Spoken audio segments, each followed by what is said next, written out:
Hidup tidak pernah lepas dari tantangan. Di saat yang sama, setiap kita memiliki impian. Banyak orang tidak bisa memaksimalkan potensi mereka karena merasa terlahir miskin, tidak beruntung, tidak sekolah, dan lain-lainnya. Apakah itu penyebab sebetulnya seseorang tidak bisa memaksimalkan potensinya? Apa tantangan tak kasat mata yang membuat kita tidak bisa menjadi manusia keutamaan? Mari belajar bersama di Kebab dengan tema tantangan dan impian. Mari belajar bersama menggali dan memaksimalkan potensi diri kita menjadi apa yang sangkali kehendaki bagi kita. Di hari Jumat tanggal 12 November 2021 pada jam 7 sampai 9 malam bersama Bapak Onggi Hianata, sang inspirator dan penulis buku Value Your Life.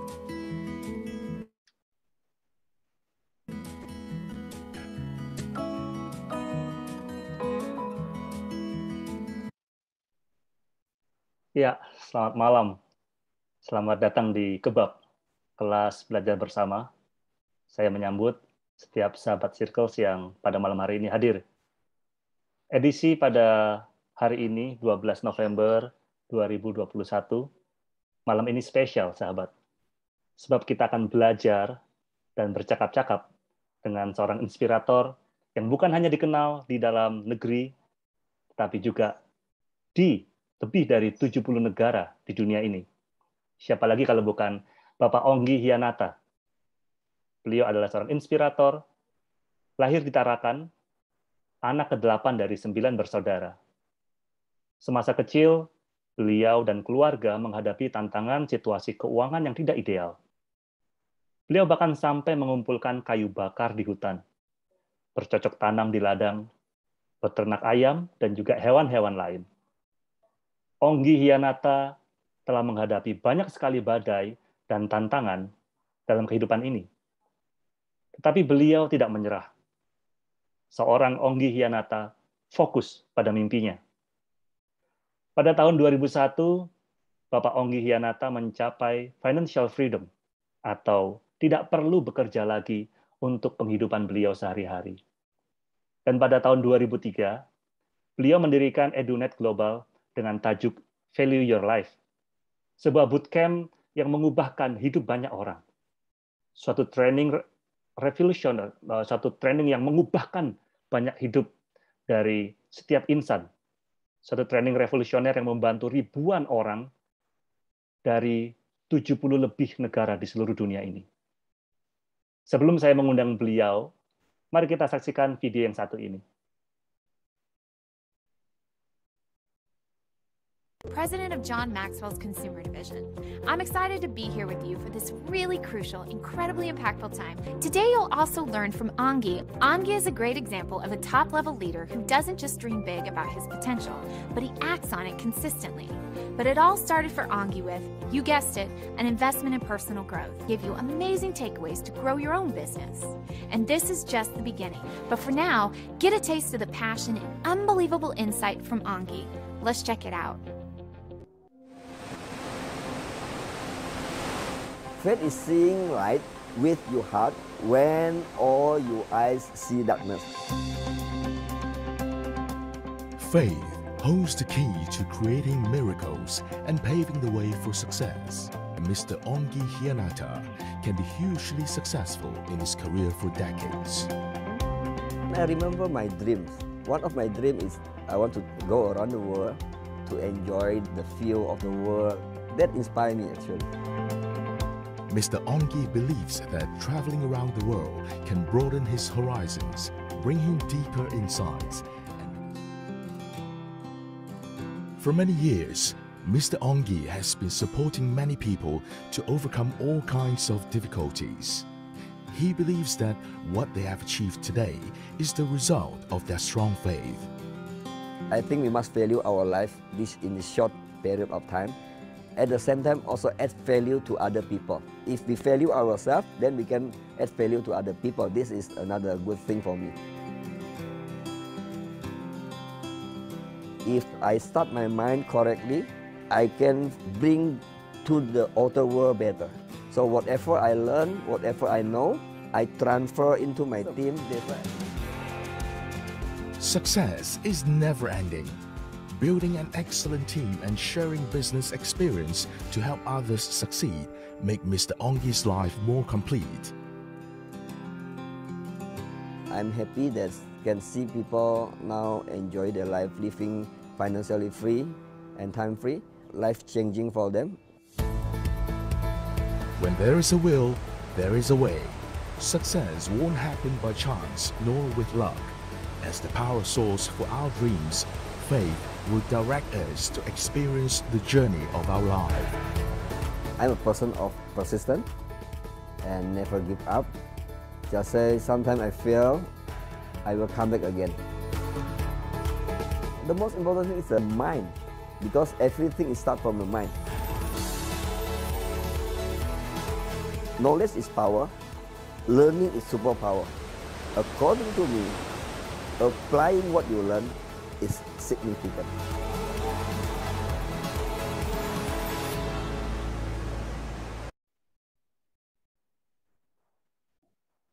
Ya, sahabat sekalian, saya Dimas Anugrah, saya akan memandu lalu lintas percakapan dan kita belajar bersama pada malam hari ini. Mari kita mengundang Bapak Onggi Hianata. Selamat malam, Pak Onggi. Malam, Mas Dimas. How are you? I'm fine, thank you. How are you, Pak Onggi? Fine too. senang Lagi di mana sekali. nih, Mas? Saya ada di Jakarta, Pak Onggi. Oh, Jakarta juga ya? Ya. Kirain di Malang. Nggak, Pak Onggi, saya ada di Jakarta dan senang sekali bisa jumpa dengan Pak Onggi ya. Mungkin kita ada 2 atau 3 tahun tidak berjumpa sebelum pandemi, kita sempat nonton film bersama itu, film terbang ya, Pak. Iya. Well, Pak Onggi, sebelumnya saya mengucapkan terima kasih kami di Circles bisa mendapatkan kesempatan yang luar biasa pada malam hari ini bisa bercakap-cakap dengan Pak Onggi. Yang kami tahu, kita semua tahu Pak Onggi bukan orang yang punya jadwal longgar, tapi jadwalnya sangat ketat, baik itu di dalam negeri maupun di luar negeri. Dan kami mau belajar dari Pak Onggi pada malam hari ini. Kami mohon izin ya, Pak. Ya, sama-sama bagi-bagi pengalaman, saling belajar ya. Seperti judulnya kebab ya. Apa itu kebab? Kebab ini kelas belajar bersama, Pak Onggi. Saya pikir makanan Turki. Ya, kalau Pak Onggi ke Turki ya, saya percaya Pak Onggi sudah keliling dunia ya, pasti sudah mampir ke Turki juga dan menikmati kebab Turki. Tapi kali ini kebab kita beda. Saya nggak makan daging. Oh, iya. Baik, kebab kali ini beda Pak Onggi. Khusus kita kasih nama kebab karena itu sangat familiar dengan kita semua. Tetapi inti dari kebab yang kita maknai pada malam hari ini adalah kelas belajar bersama, dan secara khusus kita mau belajar dari Pak Onggi. Baik, Pak Onggi, kan kita ini mau ngobrol-ngobrol dan belajar dari Pak Onggi ya. Boleh nggak kami bertanya yang sangat dasar dulu, Pak Onggi? Sebenarnya siapa sih Bapak ini? Dan boleh nggak ceritain kepada kami semua yang hadir di sini sejarah kehidupan Bapak sampai Bapak dikenal bukan hanya di dalam negeri, tetapi juga di lebih dari 70 negara yang saya tahu, Pak Onggi. Ya, sebenarnya itu menurut teman-teman tulis aja seperti itu ya. Ya, sebenarnya saya hanya seorang pribadi biasa, lahir dari keluarga miskin ya, di kota kecil di Tarakan. Mungkin sebagian orang nggak tahu Tarakan itu di mana. Itu kalau di peta nggak kelihatan. Itu satu pulau kecil. Dari kecil keluarga kami sangat sederhana lah, kalau tidak mau dibilang miskin gitu ya. Super sederhana. Jadi saya sudah terbiasa dengan hidup melihat orang tua berjuang, dan kemudian dari kecil kita juga ikut membantu orang tua berjuangnya. Jadi kalau tentang kerja keras, saya rasa sudah terbiasa dari kecil. Dan berhubung saya punya impian, sesuai dengan topik hari ini ada tantangan dan impian. Berhubung saya ada impian, saya mengadu nasib ke kota lebih besar, yaitu Surabaya, area-area Surabaya yang ada di sini. Apa kabarnya Surabaya? Jadi di Surabaya saya mulai menghadapi banyak tantangan hidup di situ karena orang tua kan waktu itu juga nggak mampu, kakak saya support juga sempat support, namun tidak maksimum juga ya. Jadi saya harus sambil bekerja, sambil kuliah, dan berbagai pekerjaan saya lakukan untuk menyambung hidup. Dan dari perjalanan di Surabaya itu sebenarnya banyak pelajaran saya petik, dan ya kerja dengan gaji pertama saya 40.000 di Surabaya sebagai karyawan kecil, dan kemudian naik beca aja 250 perak kan salah waktu itu, nggak ada sepeda motor pun nggak mampu beli. Ya karena saya bermimpi ya, jadi saya berani berjuang, berbagai tantangan saya hadapi saja, berbagai kerjaan saya hadapi, dan in short kemudian God bless me ya, pada saat saya lulus kuliah saya dapat posisi kerjaan lumayan, gaji juga lumayan, dan disitulah saya mulai agak lumayan keadaan ekonomi saya. Berhubung saya dari kecil diajarkan orang tua, maksudnya ada satu filosofi Chinese lah. Di dalam film terbang kan ada ya, dikatakan bahwa kung si pu su tou bian chen tu. Itu saya nggak ngerti maksudnya ya. Oke, itu maknanya lebih kepada bahwa kalau kita sebagai kuadran E dalam robot Kiyosaki, jadi karyawan sepertinya nggak punya masa depan secara ekonomi ya. Jangan kecil hati teman-teman karyawan di sini, saya juga mantan karyawan. Poinnya adalah kalau di situ terus saya tidak melihat ada masa depan, dan akhirnya saya keluar sebagai pengusaha dengan nekat resign dari kerjaan saya yang cukup lumayan. Dan pada saat saya resign itulah mungkin disitulah kemudian usaha saya nggak jalan, mandek gitu ya, maksudnya banyak tantangan lah, jatuh bangun. Mulai dari situ tuh jatuh bangun seperti Mas Dimas nonton di film itu. Ya. Ya, jadi Pak Onggi ingin menunjukkan kepada kami tanpa merasa malu bahwa sebenarnya seorang Onggi Hianata juga pernah mengalami masa-masa yang begitu sulit, bahkan di dalam keadaan yang disebut miskin. Betul begitu Pak Onggi? Ya, saya rasa nggak perlu sama malu ya kalau miskin itu. Lahir miskin nggak perlu malu. Tapi kalau miskin terus harus dipertimbangkan juga. Kalau miskin terus saja nggak ada perubahan hidup, ya berarti itu ada something wrong juga. Makanya si kalau nggak salah Bill Gates bilang ya Mas, bahwa lahir miskin bukan dosamu, tapi kalau mati miskin ya mungkin katanya itu bisa jadi dosa kita gitu. Versi beliau. Ya. Jadi Pak Onggi pernah mengalami situasi yang tidak mudah, bahkan Pak Onggi mengakui sendiri pernah hidup dalam kemiskinan dan sempat pindah ke Surabaya menjadi karyawan dengan gaji yang kecil, lalu menjadi pengusaha dan mengalami jatuh bangun juga. Nah, kembali ke pertanyaan saya tadi Pak Onggi, sebenarnya kalau kami ini melihat Pak Onggi dari luar, kami ingin bertanya, karena Pak Onggi juga seorang pengusaha yang berhasil, Pak Onggi juga mendorong begitu banyak orang mengalami kebebasan di dalam kehidupan mereka secara mental atau secara batin. Sebenarnya Pak Onggi ini siapa? Ya, begitu Mas. Kalau saya pribadi ya, dalam perjalanan saya melihat jatuh bangunnya manusia itu memang nggak gampang menghadapinya ya. Apalagi saat ini COVID.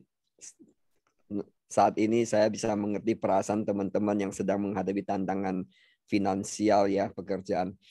Dan karena saya lahir dari keluarga miskin dan dalam perjalanan saya jatuh bangun bertubi-tubi, sehingga pada saat saya mencapai posisi yang agak enak dan boleh katakan saya sudah nggak pusing tentang uang, tidak pusing dengan waktu, di saat itulah saya terpanggil mau membagikan lah. Intinya saya lebih membagikan. Jujur Mas, kalau tadi di waktu memperkenalkan saya kan ada bilang bootcamp ya. Jadi saya memang membawakan satu training bootcamp tahun 2003. Murni itu benar-benar tidak tidak dikomersilkan, benar-benar dikomersilkan. Jadi memang ada biaya itu termasuk biaya makan, hotel, karyawan kita harus bertugas di situ dan sebagainya. Tapi kalau saya mau komersilkan, seharusnya training tuh nilainya bisa saya charge $10,000. I mean it, bukan untuk sombong gitu Mas. Karena saya kan juga menghadiri berbagai training global gitu ya. Itu 10.000 kalau di luar negeri di USA gitu ya. Nggak usah jauh-jauh lah, di event di Singapura itu bukan angka yang besar. Karena orang menghargai satu nilai dari suatu training gitu. Jadi karena saya lebih melihat bahwa mau membantu teman-teman keluar dari kondisi tantangan finansial, tantangan kehidupan, bukan hanya tentang uang saja, tentang juga berbagai tantangan kehidupan lah. Saya rasa itu merupakan suatu panggilan. Jadi akhirnya saya banyak mengkontribusikannya atau tanda kutip mengabdikan diri dalam hal personal development di situ. Ya, dan itu penting sekali Pak Onggi, karena yang saya tahu Pak Onggi juga memegang satu prinsip bahwa investasi yang paling penting di dalam dunia ini adalah investasi di dalam pengembangan diri seseorang. Dan saya setuju dengan prinsip Pak Onggi. Nah, saya percaya juga di antara kita saat ini memiliki tantangan-tantangan dalam kehidupan mereka, terlebih di dalam situasi krisis yang dihasilkan oleh pandemi ini. Kita bisa sama-sama belajar dari Pak Onggi, sahabat sekalian. Dan Pak Onggi ini bukan seorang motivator. Sekali lagi, beliau bukan seorang motivator yang di dalam paradigma kita mungkin motivator sekedar memberikan satu semangat, ayo kamu bisa, ayo kamu bisa. Tetapi Pak Onggi akan lebih tepat disebut sebagai inspirator atau seorang yang memberikan inspirasi dan teladan, memberikan satu petunjuk dan contoh yang hidup bagaimana seorang bisa mencapai potensinya secara maksimal. Jadi sahabat sekalian silakan mengajukan pertanyaan nanti di room chat ataukah bisa menekan tombol raise hand bagi sahabat sekalian yang ingin langsung bertanya-tanya dengan Pak Onggi. Nah, baik Pak Onggi, sekarang pertanyaan berikutnya dari saya. Ini kan kita sering mendengar orang mengidolakan atau mendambakan kesuksesan atau keberhasilan. Boleh nggak kami tahu apa sih definisi sukses atau berhasil menurut Pak Onggi?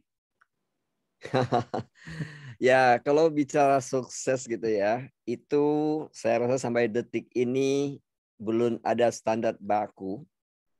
Dan sukses menurut siapa? Dan sukses dalam hal apa? Sekarang misalnya, walaupun saya tahu masyarakat umum selalu menilai sukses itu adalah materi. Misalnya ada orang bilang, saya bisa beli mobil mewah, wah saya sukses. Ya kan? Saya bisa punya rumah mewah, saya sukses. Saya bisa keliling dunia, saya sukses.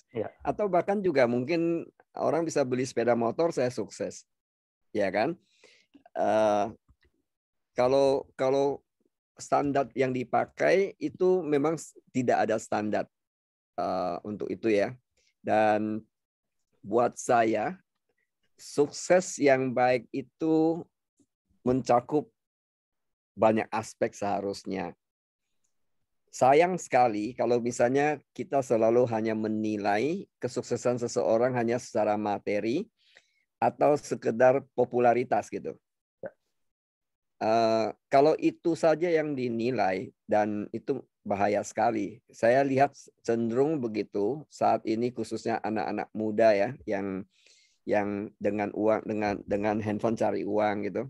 Ya, ya sekedar popularitas, kemudian sekedar dapat duit, misalnya followernya banyak, tapi value-value yang lain tidak diperhatikan, nanti ada harga yang harus dibayar di kemudian hari.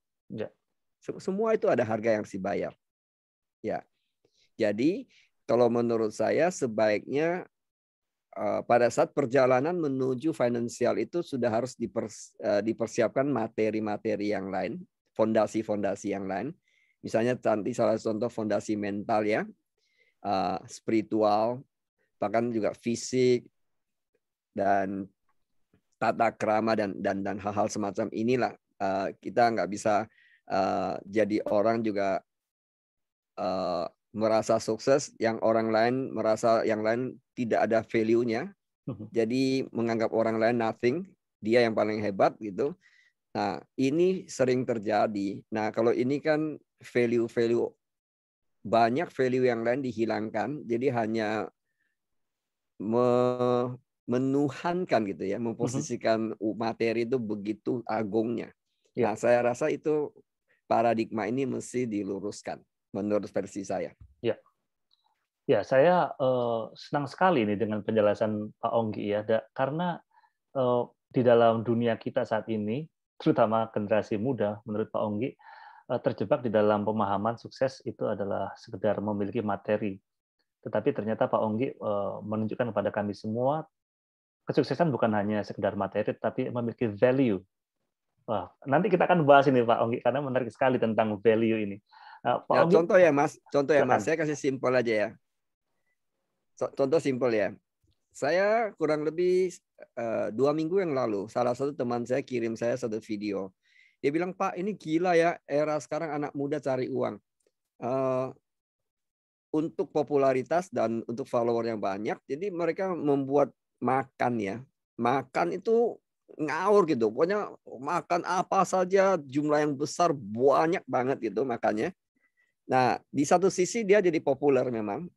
Orang melihat, wow, hebat ya, unik ya, ini. Kemudian materi dia dapat.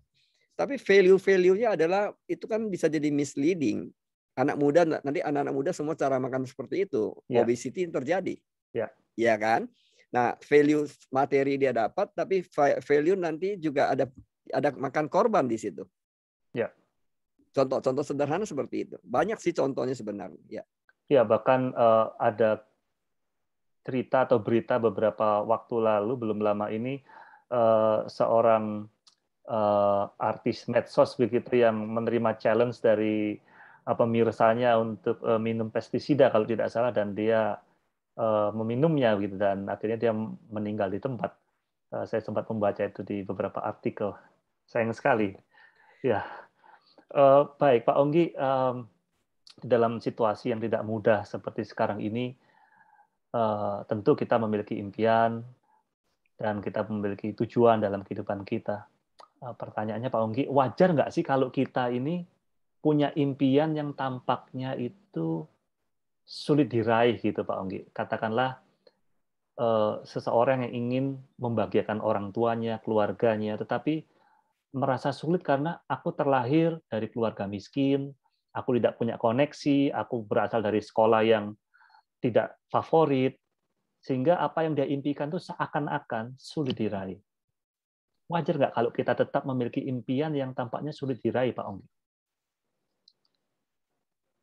Iya, impian tampak sulit diraih gitu ya. Kalau saya misalnya menjawab nggak susah, saya sepertinya arogan, sombong, dan ternyata saya juga masih banyak impian belum terwujud, Mas.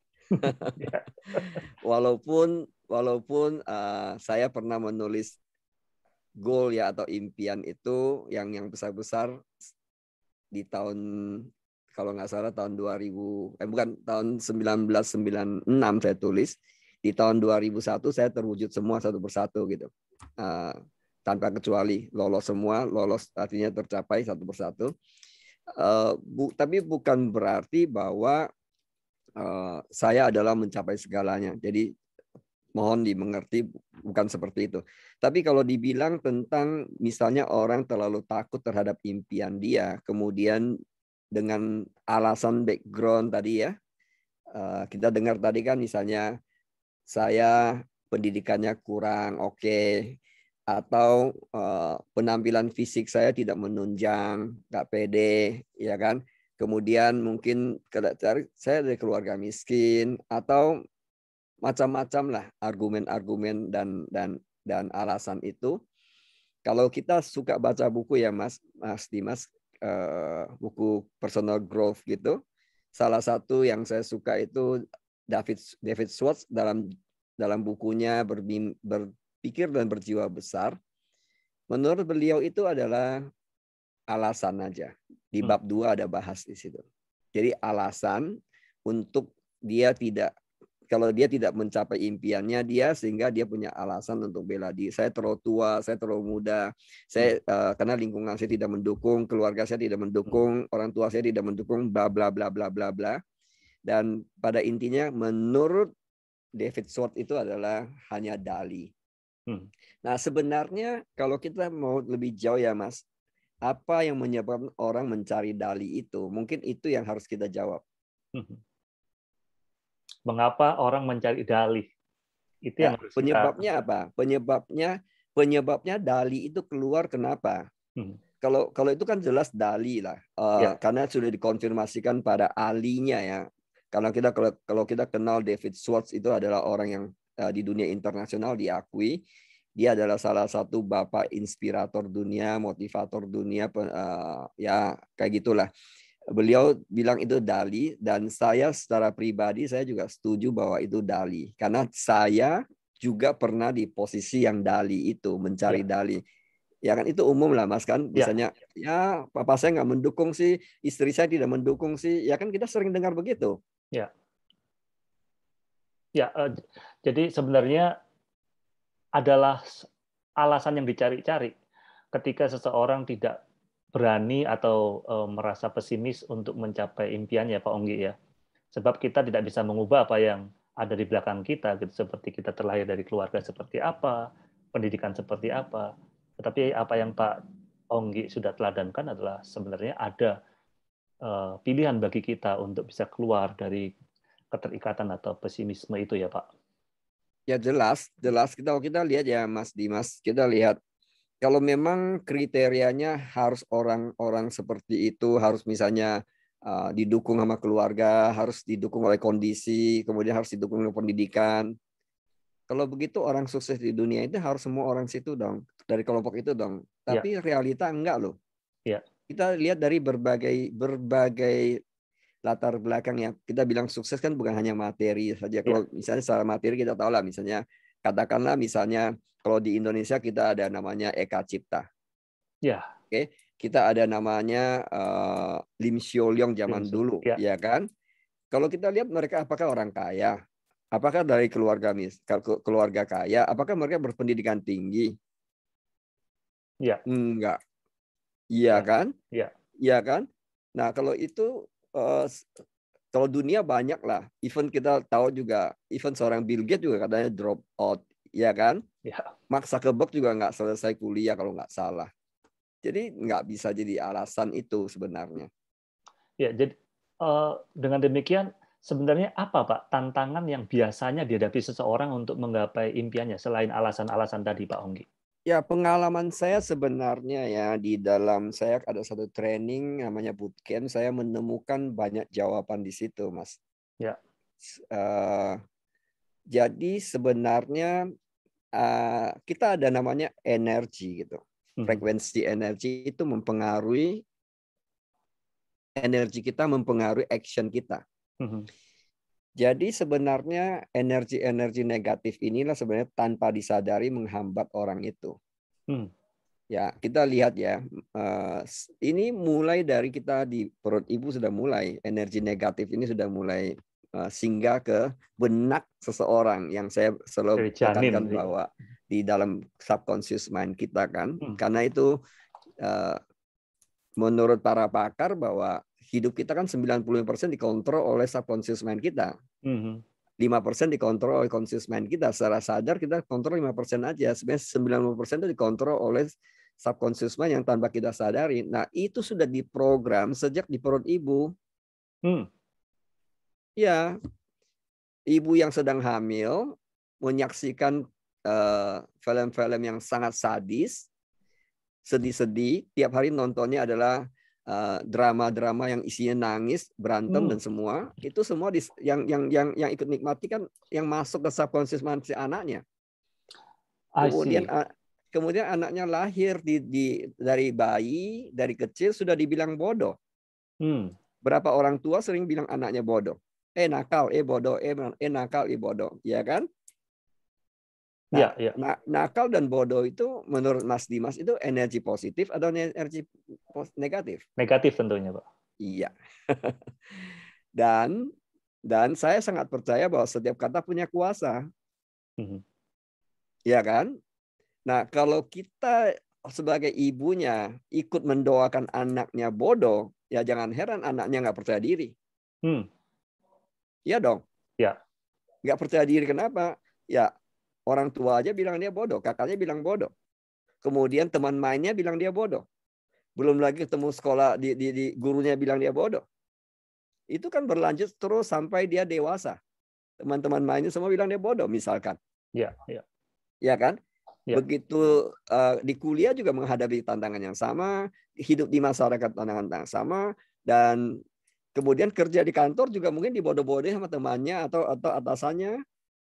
Belum lagi, Mas, belum lagi sosial media yang begitu banyak bombardirnya informasi negatif yang dia serap semua. Ya. Jadi sebenarnya faktor alam bawah sadar yang ada di dalam setiap jiwa kita, Pak Onggi, itu sangat mempengaruhi perilaku hidup kita dan juga mental kita ya Pak Onggi. Sangat. Kalau 90%, kira-kira itu angka dominan bukan? 90% loh. Ya. 90% hidup kita sehari-hari dikontrol oleh subconscious mind. Nah, pertanyaan saya, kita masuk program apa ke subconscious mind kita sekarang? Ya. Kalau misalnya kita nonton TV-nya acara seperti itu, misalnya radio, TV atau whatever lah, MP3 yang kita dengarkan adalah musik-musik isinya semua negatif, iya kan? Ya. Kemudian WhatsApp group isinya semua negatif, semua nonton yang negatif-negatif, itu program subconscious mind programming. Ya, ya. Tanpa disadari, Mas, itu akan membawa energi. Nah, orang bilang, Pak, kenapa sih itu nonton dia bisa berhasil? Iya, berhasil dari sisi mana dulu? Kan tadi saya bilang bahwa menurut versi saya sukses itu kan banyak aspek. Ya. Kalau kita bilang ya Mas, kalau bilang hanya sekedar berhasil gitu ya. Kenapa bintang film ya yang namanya begitu populer, begitu kaya raya, kenapa dia bunuh diri? Ya. Bintang film Korea baru-baru ini beberapa yang cantik-cantik, ganteng-ganteng bunuh diri. Ya. Why? Kalau hanya bicara tentang sukses, berhasil, sukses ya. Kalau hanya bicara sukses, apakah dia, kalau kriteria sukses tadi adalah materi, apakah dengan popularitas dia, dengan uang yang begitu banyak, apakah kurang populer? Apakah kurang sukses? Ya, ya. Nah, berarti ada harga yang dibayar tadi kan, Mas? Bunuh diri itu adalah harga yang dia bayar. Nah, bukan kita tidak memvonis mereka, tidak mengadili, sedang menghakimi mereka yang bunuh diri ya, karena setiap orang punya challenge dalam hidupnya dia. Yes. Tapi tadi saya bilang selalu ada harga yang dibayar. Ya. Baik, Pak Onggi ini telah menunjukkan kepada kita bahwa sebenarnya di dalam tantangan kehidupan setiap insan ada satu energi negatif menurut istilah Pak Onggi, atau sesuatu yang negatif di dalam kehidupan kita yang tertanam secara tidak sadar, dan itu kita dengar bahkan sejak kita masih menjadi janin di rahim ibunda kita. Dan sekarang pertanyaannya Pak Onggi, bagaimana kita mengatasi tantangan-tantangan yang tak kasat mata ini, yang sudah jelas itu menghambat ikhtiar kita mencapai keberhasilan atau potensi kita yang maksimal, Pak Onggi? Mas Dimas, memang ada orang-orang tertentu punya kemampuan menghandle sendiri ya. Menurut saya mereka-mereka yang berhasil di berbagai bidang itu, yang saat ini kita lihat baik di olahraga maupun dalam bisnis maupun politik lah, termasuk ya politikus atau negarawan whatever, ilmuwan, adalah yang berhasil itu menurut saya mereka mampu menghandle itu. Saya yakin itu. Tapi mayoritas orang tidak mampu menghandle. Bahkan tidak ngerti. Kalau dia tidak ngerti apa yang dia handle. Betul kan? Contoh aja lah, tadi saya bilang misalnya, masyarakat umum gitu ya, Mas Dimas, kalau kita bilang, jangan dengar musik negatif dong, jangan dengar lagu negatif dong, dia akan bilang apa? Memang kenapa bisa dinikmati hidup kok nggak nikmati hidup? Kenapa hidup harus serius terus gitu kan? Ya. Siapa bilang kita serius terus? Hidup saya banyak mainnya loh. Saya lebih banyak main dibandingkan banyak orang di dunia ini. Serius. Saya sampai hari ini kerjanya main. Oh. Serius, saya banyak mainnya. Ya. Saya banyak mainnya. Mungkin sepintas dulu saya kelihatan orang serius ya. Saya di rumah sehari-hari saya banyak mainnya. I'm playful. I enjoy my life playful. Nah, siapa bilang bahwa nikmati hidup harus memasukkan sesuatu yang negatif dalam pikiran kita? Nah, kalau kita terhibur sesaat misalkan, terhibur sesaat, tapi menderita seumur hidup, pilih mana? Ya. Saya lebih baik memilih happy sekarang, happy forever. Bukan berarti kita tidak nikmati lagu-lagu negatif, tidak ikuti bad news itu, kemudian hidup kita sengsara. Siapa bilang? Enggak gitu kan? Menarik sekali nih Pak Onggi, dan saya memberikan kesempatan bagi sahabat sekalian yang ingin bertanya langsung kepada Pak Onggi, bisa menekan tombol raise hand atau menaruh pertanyaannya di room chat. Dan apa yang disampaikan oleh Pak Onggi tadi sebenarnya juga sudah Pak Onggi tulis di dalam satu buku yang sudah mendunia. Oh ya, Mas, mungkin saya tambahin Mas tadi ya. Saya bilang silakan. Bahwa ada orang kan sebagian bisa mampu menghandle sendiri. Ya. Ya, tadi kalau nggak mampu ya mesti kita belajar dengan orang yang mampu membantu gitu ya. Contoh kita di bootcamp kan ada satu seri kita membantu orang keluar dari namanya beban, kita bilang invisible burden ya. Yes. Beban-beban yang tak kasat mata. Tadi saya bilang bahwa segala macam negatif masuk ke dalam pikiran kita itu adalah beban-beban yang tidak kelihatan mata. Ya. Nah, beban-beban itu membuat kita nggak bisa move on dengan maksimum. Itu istilahnya kita membawa beban, tapi melari ke tujuan impian kita di depan. Ya lambatlah larinya bawa beban. Tapi kalau saya copot beban saya bisa lari cepat. Iya kan? Ya, betul sekali. Saya setuju dan saya teringat dengan apa yang kawan saya katakan. Memang dia bukan di dalam marketplace, tetapi di dalam sebuah pelayanan gerejawi, Pak Onggi. Dia adalah seorang seorang yang melayani di tengah umat. Tetapi dia mengatakan bahwa ada beban dalam kehidupannya yang membuat dia di dalam melayani umat pun merasa terganjal. Kenapa? Karena papanya dulu pernah bilang sama dia, kamu anak gagal. Kamu anak gagal. Kamu anak gagal. Sehingga dia tumbuh menjadi seorang yang ingin selalu membutuhkan rekognisi, pengakuan dari orang lain, dan cenderung untuk berkompetisi, bahkan tidak senang melihat ada kawannya, rekannya, sahabatnya mungkin lebih dikenal, lebih populer, lebih baik gitu dibanding dia. Dan dia mengatakan bahwa sebenarnya yang menjadi beban dia adalah ketika masa kecil dikatain seperti itu oleh orang tuanya, oleh papanya. Dan saat ini Pak Onggi mengingatkan mengingatkan kita semua bahwa ternyata ada energi-energi negatif yang bisa saja itu diberikan oleh orang-orang yang di sekitar kita yang membuat menjadi beban buat kita. Terima kasih, benar Pak. nih Mas, mumpung Mas bahas ini ya, mungkin saya bisa tambahin sedikit gitu ya. Apa yang di-sharingkan tadi bahwa pemuka agama tadi ya, itu terjadi di masyarakat banyak sekali, Mas. Ya. Contoh ya, menurut Mas sekarang lah, misalnya kita sering, Mas kan pernah di Amerika cukup lama ya? Di Inggris, Pak. Oh, di Inggris ya, sorry. Oke.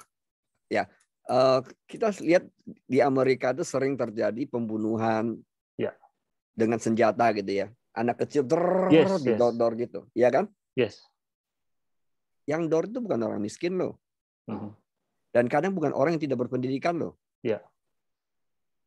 Kenapa? Ya.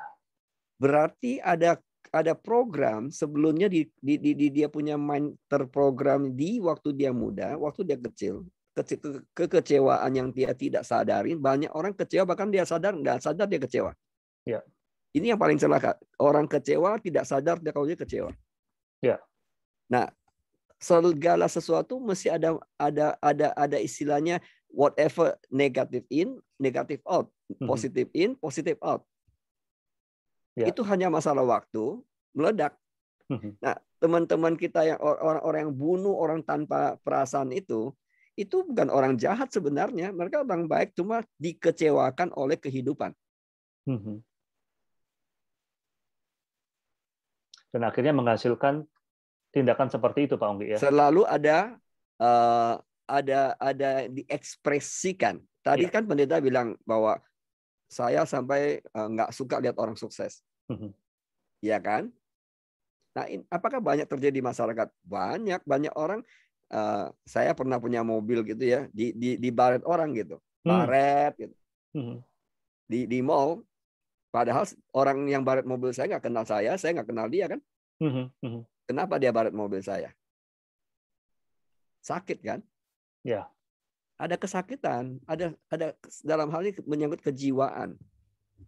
Jadi dia mesti ekspresikan. Ada yang berani lebih sadis lagi ya, sampai bunuh orang gitu. Ya.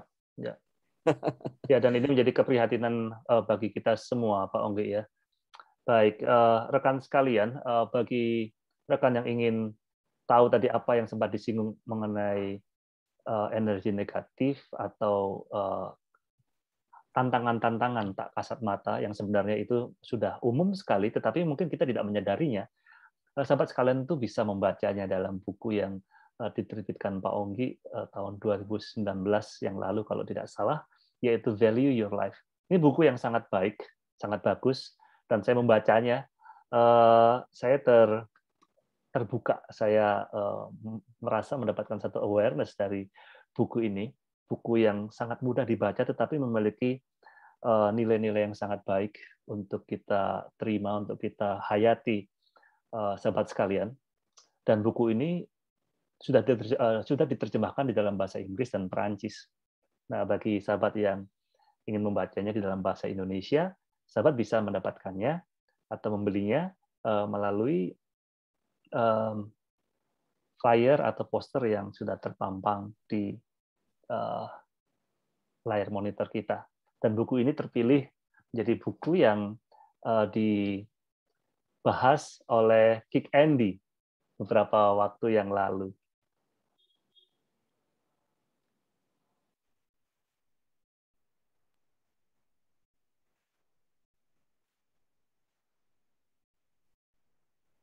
Life, lepaskan beban tak kasat mata, dan optimalkan pencapaian.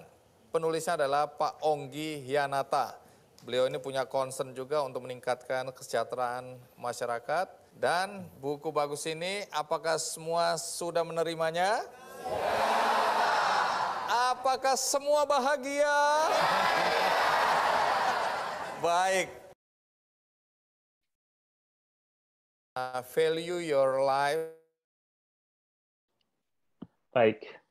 Jadi sahabat sekalian yang ingin mendapatkan buku ini atau membaca buku ini, silakan menghubungi nomor yang sudah tersedia yang terpampang di layar monitor kita di 0878 7805 7563. Value Your Life, buku yang sudah memberkati atau mengubah banyak hidup pembacanya.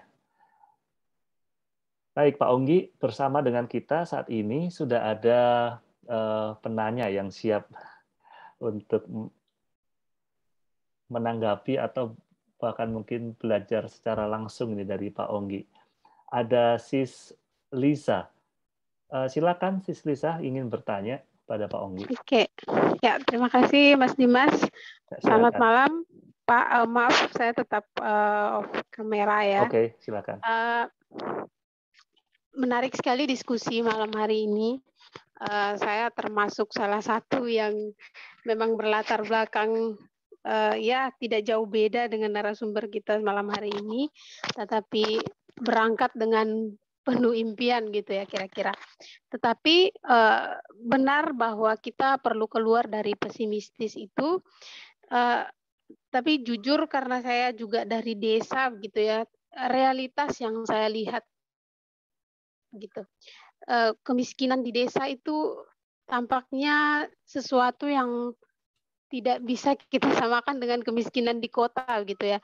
Kalau di desa yang benar-benar pedalaman itu seperti terisolir dan ya benar-benar efek langsung dari kemiskinan dan keterbelakangan itu sangat terlihat jelas. Baik itu mereka tidak peduli dengan pendidikan, itu pun bisa tumbuh karena keterbelakangan itu dan kemiskinan itu. Akhirnya membuat mereka ya tidak punya mimpi dan lain sebagainya. Nah, efek langsungnya juga saya melihat bahwa memang pendidikan tidak berbasis realitas sosial, lingkungan yang tidak mendukung karena di pedalaman dan lain sebagainya. Karena kakek saya misalnya karena kakak saya petani jadi papa saya petani lalu turun ke saya menjadi petani gitu ya, kira-kira itu sederhana tetapi menjadi pergumulan kita sebenarnya dalam melihat realitas ini. Itu semacam membudaya gitu ya, kemiskinan itu semacam membudaya di wilayah pedesaan gitu. Jadi bagi saya berbicara soal tantangan dalam impian itu untuk masalah kemiskinan bagi anak-anak di pedalaman itu sesuatu yang cukup sulit dan bisa kita katakan itu sangat berbeda ya dari faktor-faktor yang lain gitu.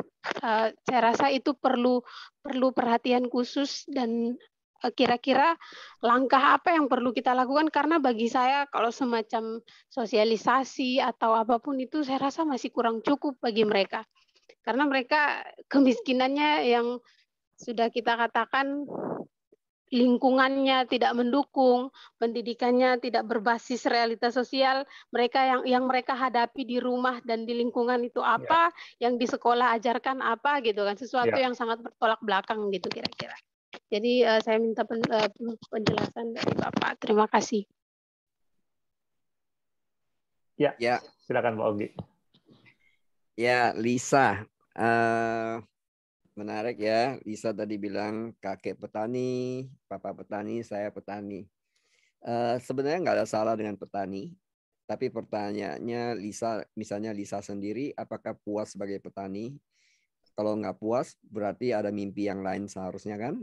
Nah, keluar dari situ pasti ada tantangan, sudah pasti kan, makanya judulnya ada tantangan dan impian. Nah, disinilah dibutuhkan memang harus ada mimpi besar dan menghadapi tantangan ini harus terus belajar menurut saya. Saya senang bahwa Mas Dimas ini dan teman-temannya memprakarsai kelas ini, namanya kebab ya. Kelas apa? Kelas apa istilahnya? Belajar bersama.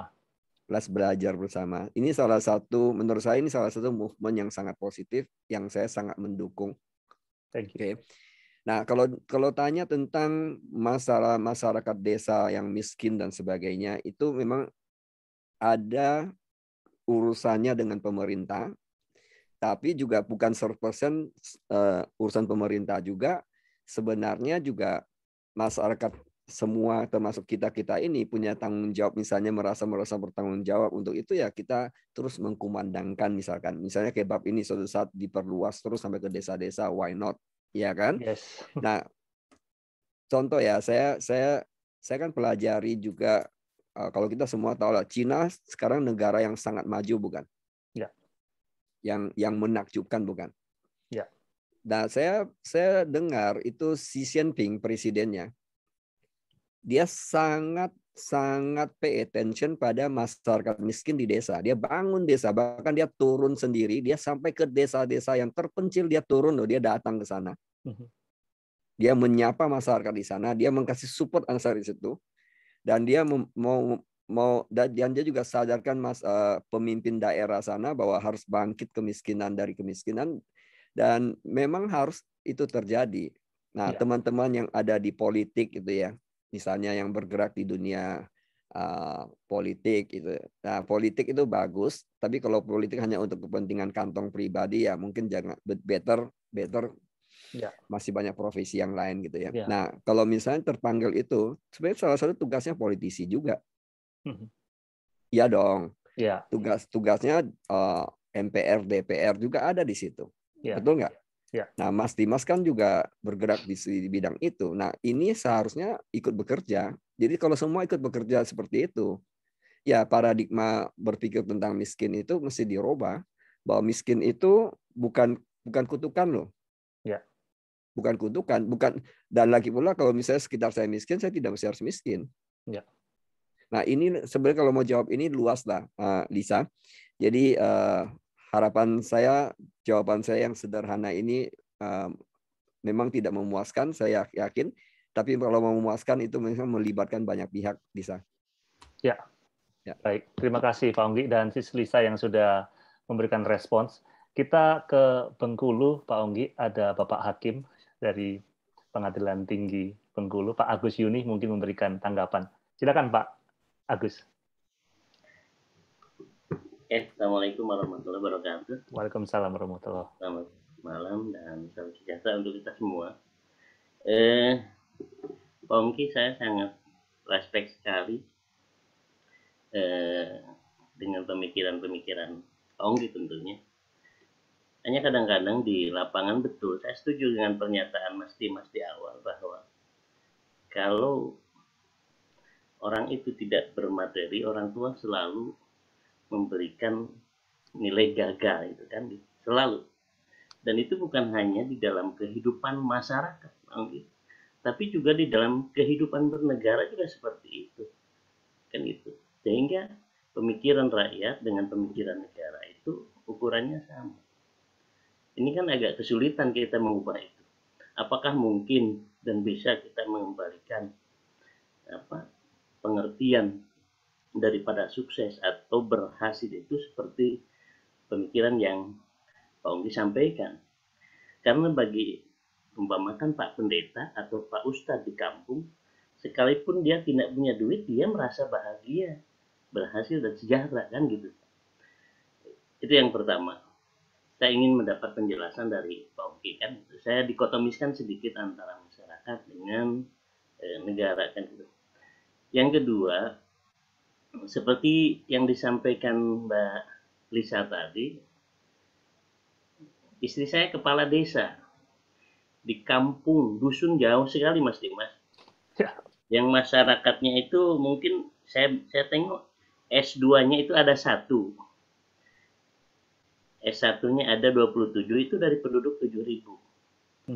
Yang banyaknya itu adalah tidak tamat SMP dan tidak tamat SD, kan gitu.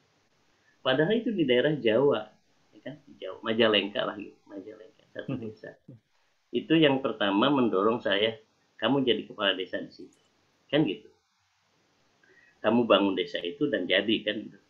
Tapi kesulitan membangun itu, kan gitu. Kesulitan membangun desa itu untuk menjadi desa yang baik, yang maju dari segala bidang pendidikan, karena tadi selalu ukuran keberhasilan itu baik dari masyarakat itu sendiri atau negara itu adalah ada duitnya, gitu kan gitu, punya duit, punya materi, kan gitu. Padahal kebahagiaan itu kan tidak diukur dari situ. Ini bagaimana membuat konsep desa itu agar selaras dengan pemikirannya Pak Onggi, kira-kira bagaimana cara membuat program desa yang selaras dengan pemikiran Pak Onggi. Terima kasih Mas Dimas. Oke. Ya. Terima kasih Pak Agus. Silakan Pak Onggi. Ya, Dr. Agus, sangat mulia tugasmu ya, untuk membangun desa. Kalau misalnya pemimpin kita semua seperti ini, Indonesia bakalan makmur sekali. By the way, kita perlu optimis loh. Indonesia ini diprediksikan akan menjadi negara secara ekonomi akan nomor 5 besar dalam tahun paling telat tahun 2040 kalau nggak salah. Karena potensi Indonesia besar, ya saya yakin prediksi itu mendekati nyata gitu. Karena jumlah penduduk kita juga banyak, alam kita juga subur. Poinnya gitu, kalau saya lihat ya. Saya setuju bahwa dari awal kan saya bilang bahwa sukses itu dari mana ukurnya gitu kan. Kriteria siapa dulu. Tadi Dr. Agus kan bilang bahwa masyarakat kadang-kadang di desa itu dia hidup dengan sangat sederhana, dia merasa dia bahagia, dia cukup. Misalkan. Dan kemudian kita bilang dia gagal. Enggak juga, dia bilang malah kita yang gagal. Menurut saya bisa jadi kadang-kadang kita lebih gagal dibandingkan mereka. Mereka mungkin lebih peaceful mind. Orang hidup di kota ini hantam berantem, sikat menyikat berantem terus kan, stres terus. Malah yang berhasil mereka dalam hal ini. Nah, Tapi juga jangan menjadi satu alasan untuk tidak mau berjuang. Kadang-kadang gitu ya kalau kita bilang. Sebenarnya kalau kita bilang ya, punya uang banyak, ya, dengan uang sedikit, bagus mana? Kalau ada orang bilang uang sedikit lebih bagus, menurut saya mungkin perlu diperiksa juga otaknya gitu. Ya benar-benar serius. Nah sekarang contoh ya. Contoh sederhana. Misalkan kalau kita punya kesempatan gitu ya, menikmati sesuatu fasilitas lebih baik, kenapa fasilitas lebih jelek kita pakai? Kalau kita bisa misalkan lagi, walaupun tidak semua orang suka perjalanan gitu ya. Kalau kita bisa ke New York, kita bisa ke Washington, kita bisa ke London, kita bisa kuliah sampai seperti Mas Dimas di Inggris. Iya kan? Kenapa enggak? Enggak, saya cukup hidup sekolah di desa aja. Nah, jangan sampai itu menjadi satu alasan tidak mau berjuang. Kalau itu jadi salah, Pak Dokter Dokter Agus menurut saya. Kalau itu jadi salah, kalau dia benar-benar murninya bahagia dengan apa adanya dia itu seperti itu is fine. Tapi kalau jadi alasan, nah itu menurut saya harus dikoreksi. Nah, di samping itu memang pemerintah punya tugas juga menurut saya, di samping pemuka-pemuka desa maupun para cendekiawan yang ada di Indonesia, mesti mulai mengedukasi masyarakat hidup makmur. Nah, yang saya kasihan adalah sebagian masih punya keyakinan bahwa orang kaya itu jahat. Nah, kalau orang kaya jahat, kapan dia kaya? Iya kan? Tidak semua orang kaya jahat, tidak semua orang miskin jahat. Orang miskin ada yang jahat, ada yang baik. Orang kaya ada yang baik, ada yang jahat. Nah, mindset seperti ini menurut saya harus diluruskan juga. Ya. Gitu. Ini pandangan saya ya. Ini pandangan saya, bisa salah, bisa benar. Ini namanya juga kita ngobrol santai based on pengalaman saya. Banyak orang juga kadang-kadang mencari alasan untuk bela diri. Ya. Dan tadi satu pertanyaan Pak Agus adalah bagaimana agar negara ini atau seluruh rakyat Indonesia ini bisa mendapatkan pencerahan seperti yang Pak Onggi sampaikan pada malam hari ini. Ini mestinya tugasnya menteri-menteri yang terkait ya, saya rasa memang Pak Jokowi kan presiden kita pernah mengkumandangkan bahwa revolusi mental ya. Ya. Nah, ini pandangan saya aja, bisa salah, bisa benar. Bisa jadi Pak Jokowi punya pandangan ke sana, bisa juga orang kiri kanannya juga belum sampai ke situ. Atau bahkan tidak punya bayangan seperti apa revolusi mental, sehingga mungkin itu jadi PR yang cukup berat untuk Bapak Presiden kita gitu ya. Seandainya ada orang sekitarnya ngerti ini, sambut dengan positif, disinilah Indonesia bangkit. Ya, revolusi mental menjadi kunci ya Pak Onggi, dan saya pikir ini selaras dengan apa yang Pak Onggi sedang percakapkan bersama dengan kami semua di sini. Terima kasih Pak Onggi dan Pak Dr. Agus. Kita mungkin bisa ke Jawa Tengah terlebih dahulu, Pak Onggi. Ada Mbak Wuri. Silakan Mbak Wuri. Di-unmute terlebih dulu ya. Terima kasih. Selamat malam Mas Dimas. Malam Mbak Wuri. Shalom. Shalom.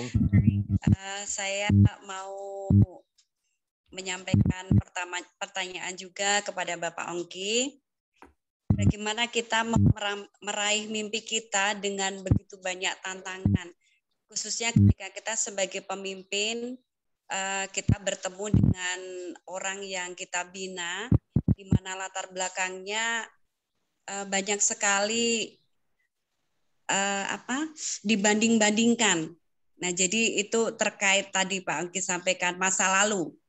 Jadi ketika kita memimpin orang seperti ini atau generasi yang hidupnya dari kecil sama orang tua selalu dibanding-bandingkan dengan si A si B, akhirnya besar pun dia tumbuh menjadi orang yang suka membanding-bandingkan.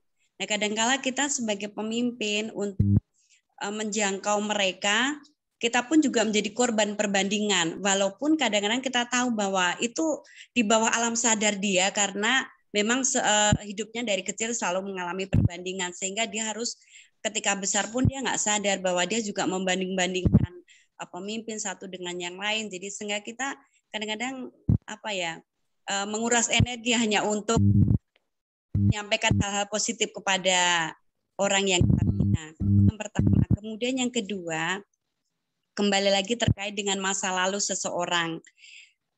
Itu sangat mempengaruhi juga ketika masa lalu seseorang banyak mengalami kekerasan. Itu juga ketika kita berusaha untuk mendidik mereka, kita pun juga kadang-kadang menjadi korban juga. Ya, jadi mereka sudah terbiasa hidup di dalam kekerasan, dikerasi oleh orang tua, sehingga secara tidak sadar ketika besar pun dia memperlakukan hal yang sama kepada orang-orang di sekitarnya. Jadi kadang-kadang dalam hal kecil tidak terima ketika ditegur, dikritik, atau mungkin kita ada kesalahan gitu langsung ikut marah-marah seperti itu. Karena sudah terbiasa dari kecil hidup penuh dengan amarah atau jadi korban kemarahan dari orang tua. Nah, bagaimana sikap kita sebagai pemimpin? Karena kadang-kadang itu juga menguras emosi, bawaan kita tuh maunya lari, cepet-cepet, ayo maju bareng, tapi kadang-kadang terkendala dengan kondisi-kondisi, kita harus dibanding-bandingkan, kemudian mereka hidup di dalam kekerasan gitu. Saya percaya bahwa satu poin yang saya pegang itu adalah kasih, Pak Ongki. Jadi apapun yang mereka lakukan, saya tahu bahwa mereka tuh dasarnya itu adalah kasih, tetapi karakter kadangkala tidak sesuai. Jadi hati mereka penuh dengan kasih, tetapi karakter mereka terbentuk oleh masa lalu yang dibanding-bandingkan, masa lalu yang penuh dengan kekerasan. Kalau menurut Pak Ongki, bagaimana menanggapi seperti ini untuk kita bisa meraih mimpi kita dengan tantangan-tantangan yang sebenarnya banyak terjadi juga di masyarakat-masyarakat seperti itu. Terima kasih Pak Ongki, terima kasih Mas Dimas. Yeah. Silakan Pak Ongki. Ya, Mbak Uri ya. Oke, Mbak Uri, pertanyaannya bagus sekali. Saya rasa bahwa memang terjadi ya di masyarakat kita itu dari kecil lah saya juga suka dibanding-bandingkan gitu. Pada dasarnya kita nggak suka dibanding-bandingkan. Tidak ada satu manusia mau dibandingkan lebih jelek dibandingkan manusia yang lain. Walaupun kenyataan dia tidak sekualitas orang yang dibandingkan, tetap tidak mau mengakui bahwa itu sakit. Nah sebenarnya kalau kita mengerti prinsip itu, nah disinilah perannya sebenarnya menurut saya perannya siapa gitu. Perannya pemuka agama misalkan pendidik ya dalam hal ini termasuk kelas kebab ini punya tugas bahwa sampaikan pada masyarakat bahwa sebenarnya jangan membandingkan lah. Kalau membandingkan itu sangat menyakitkan. Dan celakanya kalau dia tadi dikatakan Mbak Wuri ya bahwa setelah dewasa dia juga belajar dari orang sebelumnya. Jadi dia juga membanding-bandingkan. Padahal hidup ini paling bagus adalah tidak perlu mencari perbedaan banding-bandingkan itu. Karena kalau mau maju ya berpaculah dengan diri sendiri.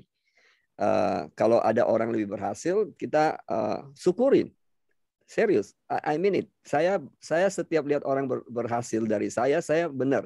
Dulu saya iri dulu ya. Sebelum saya ngerti prinsip saya iri gitu. Tapi setelah saya ngerti bahwa itu tidak bagus buat perkembangan mental saya, energi saya belajar bersyukur, belajar bagaimana melihat orang lebih berhasil kita. Oh, thank you God, dia lebih berhasil dari saya dan saya bisa belajar dari dia.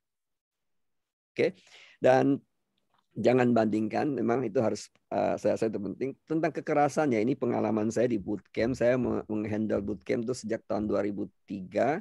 Dan seperti tadi Mas Dimas bilangnya bahwa kita dari berbagai negara, ada kurang lebih 70-80 negara sekarang, dan saya melihat seluruh dunia sama, karena peserta kita kan dari 5 benua juga ya, bahwa banyak sekali kita menghandle orang-orang yang pembunuh, bahkan saya pernah menghandle beberapa pembunuh yang sangat kejam gitu ya. Bahkan kalau saya sebutkan namanya, semua di forum ini kenal siapa dia gitu. Percaya nggak? Ternyata orang tersebut lembutnya luar biasa, sangat lembut. Nah, kenapa orang bisa keras gitu? Pasti ada luka batin. Kalau kita mau ya, misalnya tadi saya bilang bahwa orang yang tembak anak muda, anak-anak sekolah di sekolah gitu, atau di mana gitu ya. Coba seandainya orang itu tidak ditembak mati gitu ya. Coba kita sempat diskusi sama ngobrol sama dia, kita gali terus. Ya, kita gali. Ngobrol sama dia dari kecil, gali. Saya yakin 100%, bahkan saya dengan optimis yakin orang itu bisa nangis di depan kita. Dan pada saat dia nangis itu menunjukkan bahwa dia lembut. Dan dia bisa nangis, dia bisa menyesal, dia bisa ini, dan dia bisa menuangkan semua kemarahan waktu masa lalu dia. Nah, orang-orang seperti ini tadi Mbak Wuri sudah tahu jawabannya, sebenarnya kasihnya kurang. Sehingga yang dia dapat adalah kekerasan, kemarahan, termasuk membanding-bandingkan itu juga sangat tidak positif banget. Sehingga dia mesti memanifestasikan apa yang dia kemarahan dalam hatinya dia. Sehingga kebanyakan anak-anak nakal itu termasuk penjahat, kalau menurut kita penjahat ulung gitu ya. Sebenarnya mereka adalah individu-individu yang telah dilukai. Mereka adalah orang yang sangat lembut.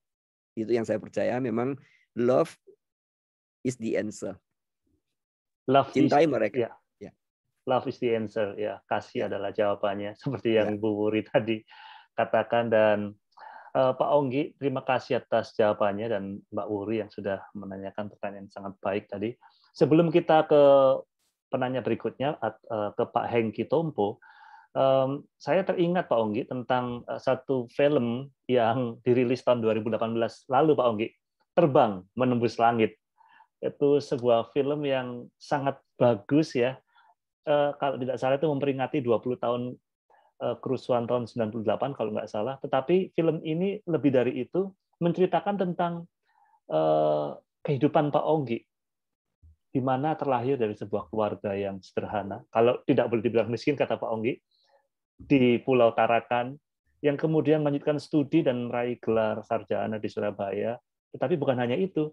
Film ini menunjukkan bagaimana jatuh bangun seorang Onggi Hianata yang sudah selayaknya bisa menginspirasi kita. Bolehkah Pak Onggi bercerita tentang film yang diperankan oleh Dion Piyoko, Laura Basuki, juga Baim Wong juga? Bolehkah bercerita kepada kami, Pak Onggi, tentang film ini, Pak Onggi?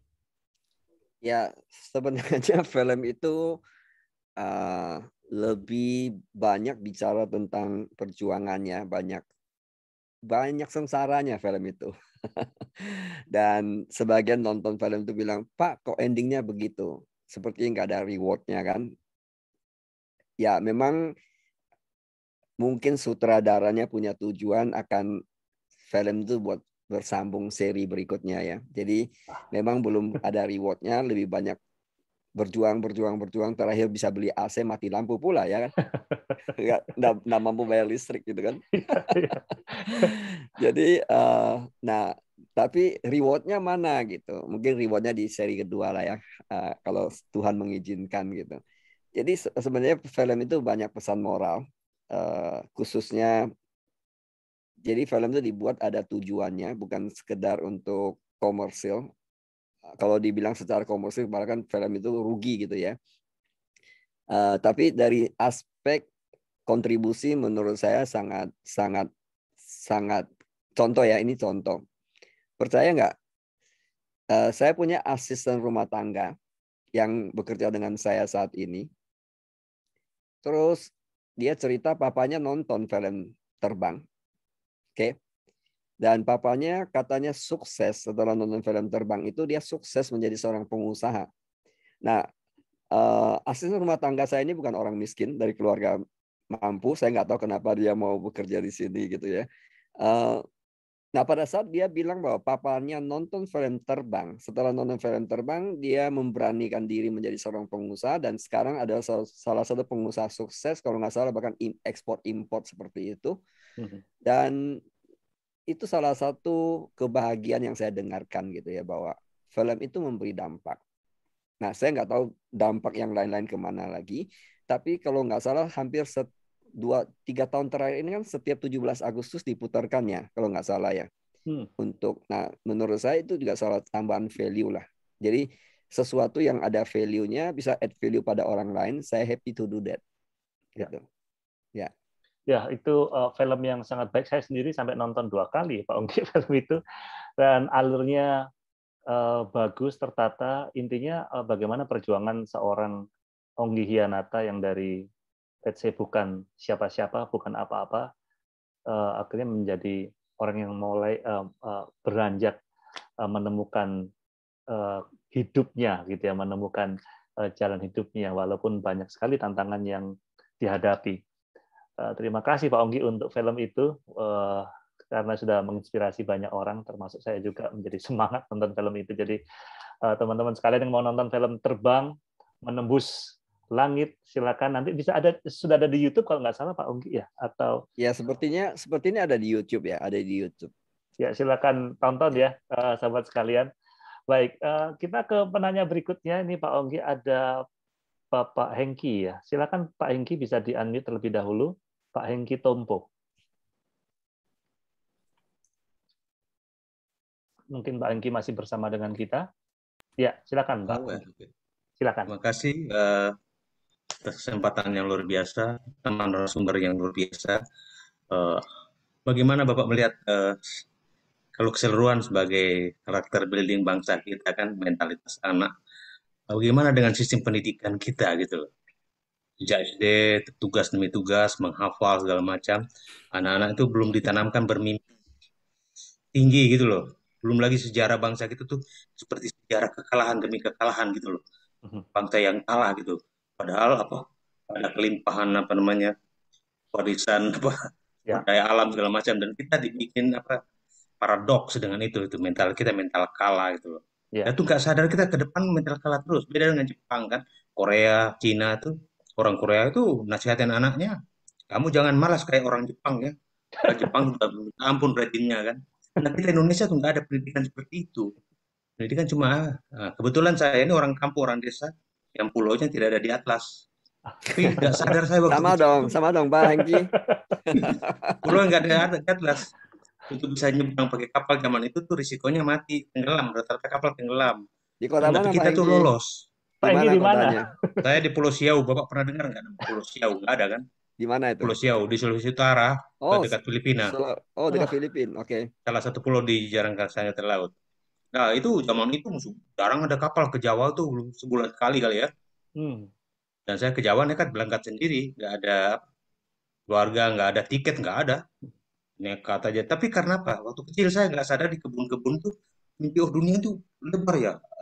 Kayak saya bisa sampai ke sini kayak anak kecil lagi memungut pala gitu. Dan ternyata apa yang saya impikan di kebun-kebun satu kecil tuh kayak menjadi peta. Saya ngikut jalan terus tuh.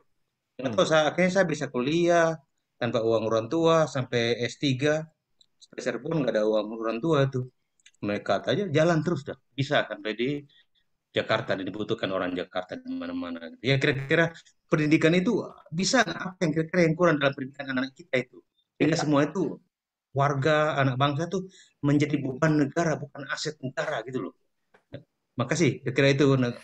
Makasih Pak Hengki. Pencerahan. Oke. Ya, kalau saya komentar gitu nanti pikir mengguruin yang lebih pintar dari saya ya. Tapi mungkin boleh sharing lah ya Pak Hengki.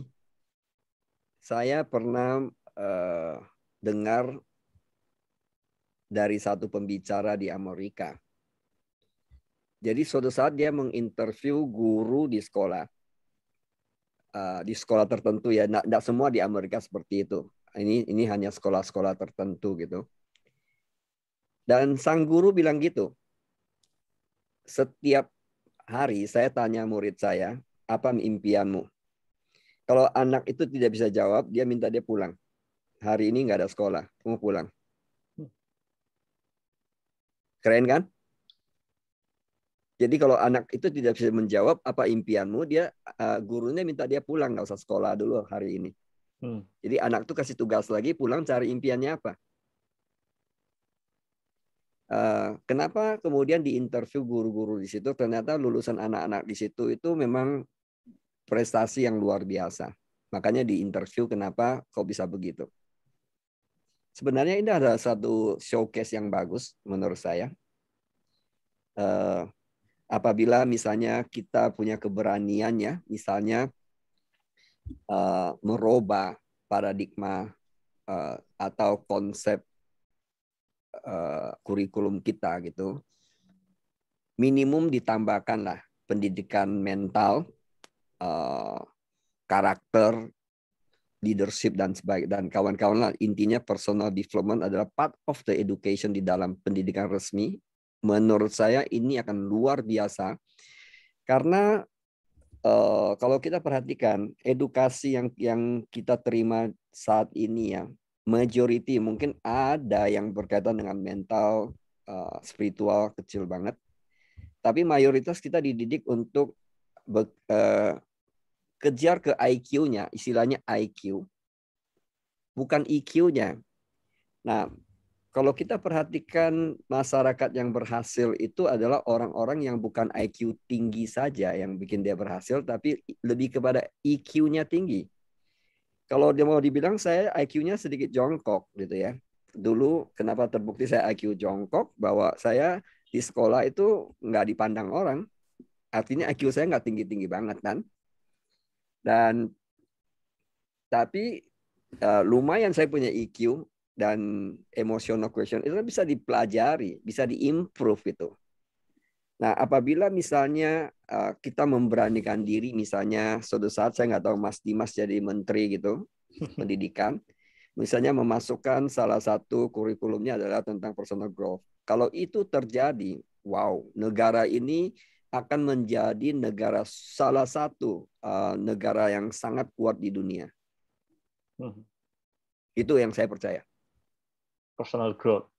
Ya, kalau misalnya sekarang ya konsep kita belajar dulu ya, Pak Hengki.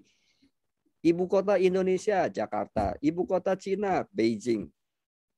Sekarang tinggal diklik kan cukup. Iya kan? Jadi pelajaran-pelajaran yang sifatnya itu hanya hafalan mungkin bahkan harus dihilangkan. Kenapa nggak diganti aja dengan sesuatu misalnya yang lebih ada manfaatnya kepada kehidupan anak itu setelah after school. Yang kasiannya adalah after school itu mereka punya sarjana apa? Misalnya even sarjana, even profesor, doktor gitu ya. Tapi mentalnya nggak kuat. Saya banyak ketemu yang orang-orang yang high educated tapi nggak punya mental yang kuat loh. Lulusannya juga bukan hanya lulusan yang nggak punya nama loh. Bukan hanya Indonesia, lulusan banyak dari luar negeri juga, tapi mentalnya juga nggak siap. Ya. Gitu. Pendidikan mental sangat penting Pak Onggi ya, dan personal growth. Menurut versi saya. Ya, personal growth juga sangat penting diberikan dalam kurikulum pendidikan kita. Ya, terima kasih Pak Hengki yang sudah memicu percakapan ini, dan semoga ini ada kawan-kawan dari kementerian yang terkait bisa siapa tahu mendengarkan ini dan bisa nanti mendiskusikannya lebih lanjut dengan Pak Onggi. Saya bukan kapasitasnya lah, mungkin saya hanya bisa memberikan pandangan semacam itu. Mungkin nanti dipikir lu sok tahu banget. Ya, terima kasih Pak Onggi. Dan sebelum kita ke Bu Sarah, memang ini ada seorang audiens partisipan yang mengatakan bahwa sejak kecil kita diharapkan jadi pegawai, tidak diajarkan mencapai financial freedom, seperti quadrant slice dari Robert Kiyosaki. Terima kasih sahabat Circle yang sudah memberikan tanggapan. Baik, Pak Onggi, kita ke Ibu Sarah. Silakan Ibu Sarah. Iya, terima kasih Bapak dan Pak Onggi. Ibu Bapak yang ada di sini, saya merenung mendengar ini, saya jadi teringat masa-masa Presiden kita Pak Jokowi diangkat dan ada informasi-informasi ingin mempelajari bagaimana karakternya, dan ibunya juga waktu itu sempat diwawancarai dan saya dapatkan info bahwa ibunya juga memberikan pesan-pesan apa yang menjadi hakmu ya kamu ambil, tapi jangan ambil hak orang lain. Itu value dari dalam keluarga yang sangat luar biasa sekali. Itu baru satu saja yang saya terus yakin bahwa keluarga itu sangat menentukan sekali nanti pemimpin ke depan, leader ke depan itu apa, dan banyak teori yang mendukung itu. Tetapi yang saya lihat adalah keluarga-keluarga kita karena beratnya hidup ini mungkin ya Pak Ongki kurang dapat mampu atau terampil untuk mempersiapkan bagaimana ya menghadapi tantangan gitu. Kita selalu, saya juga sebagai ibu, kejar, dampingi mereka untuk mereka mencapai, walaupun nanti kita akan katakan itu nanti akan berguna bagi orang lain, tetapi secara jujur dalam dialog itu bisa dirasakan berat oleh anak gitu. Dia bisa merasa, ya mampu nggak saya gitu. Saya pikir bahwa kita harus siapkan mereka untuk kalau dapat tantangan ini, bagaimana kita ada bersama mereka sehingga support system dalam keluarga ini sangat penting karena banyak pemimpin dia berhasil tetapi hancur secara mental dan tidak siap dan bisa akhirnya merugikan. Itu ternyata sebagian besarnya terpolak di dalam kehidupan keluarga. Nah, pertanyaan saya, support system yang seperti apa? Kalau pemerintah gitu, masyarakat terdekat, ya, tetapi dalam keluarga itu saya rasa ini perlu ditumbuh kembangkan ibu anak atau bapak anak begitu ya. Saya juga pelayanan di lembaga keagamaan gereja, tetapi saya lihat basic dasar ini memang sekarang harus sungguh-sungguh disentuh, dan support system apa yang paling menguatkan manusia menghadapi tantangannya, Pak, menurut Pak Ongki? Terima kasih banyak. Ya, kalau boleh tahu yang dimaksud Ibu support system? Ya, bagaimana kita mendukung komunitas kita, misalnya keluarga, pendekatan-pendekatan apa gitu ya, Pak, penguat-penguat apa gitu, yang membuat orang jadi dikuatkan untuk bisa maju dan menghadapi tantangan-tantangan dari komunitas itu sendiri, Pak. Misalnya kalau keluarga gitu. Oke. Apa kira-kira Pak ya gitu? Kalau saya lihat ya, ini pandangan saya, Ibu Sarah ya. Ini kalau dibilang telur atau ayam dulu gitu kan. Ya, saya rasa memang kita nggak bisa salahkan pemerintah, kita juga nggak bisa salahkan pemuka agama. Mungkin kalau misalnya dimulai dengan komunitas ini aja ya, kebab ya.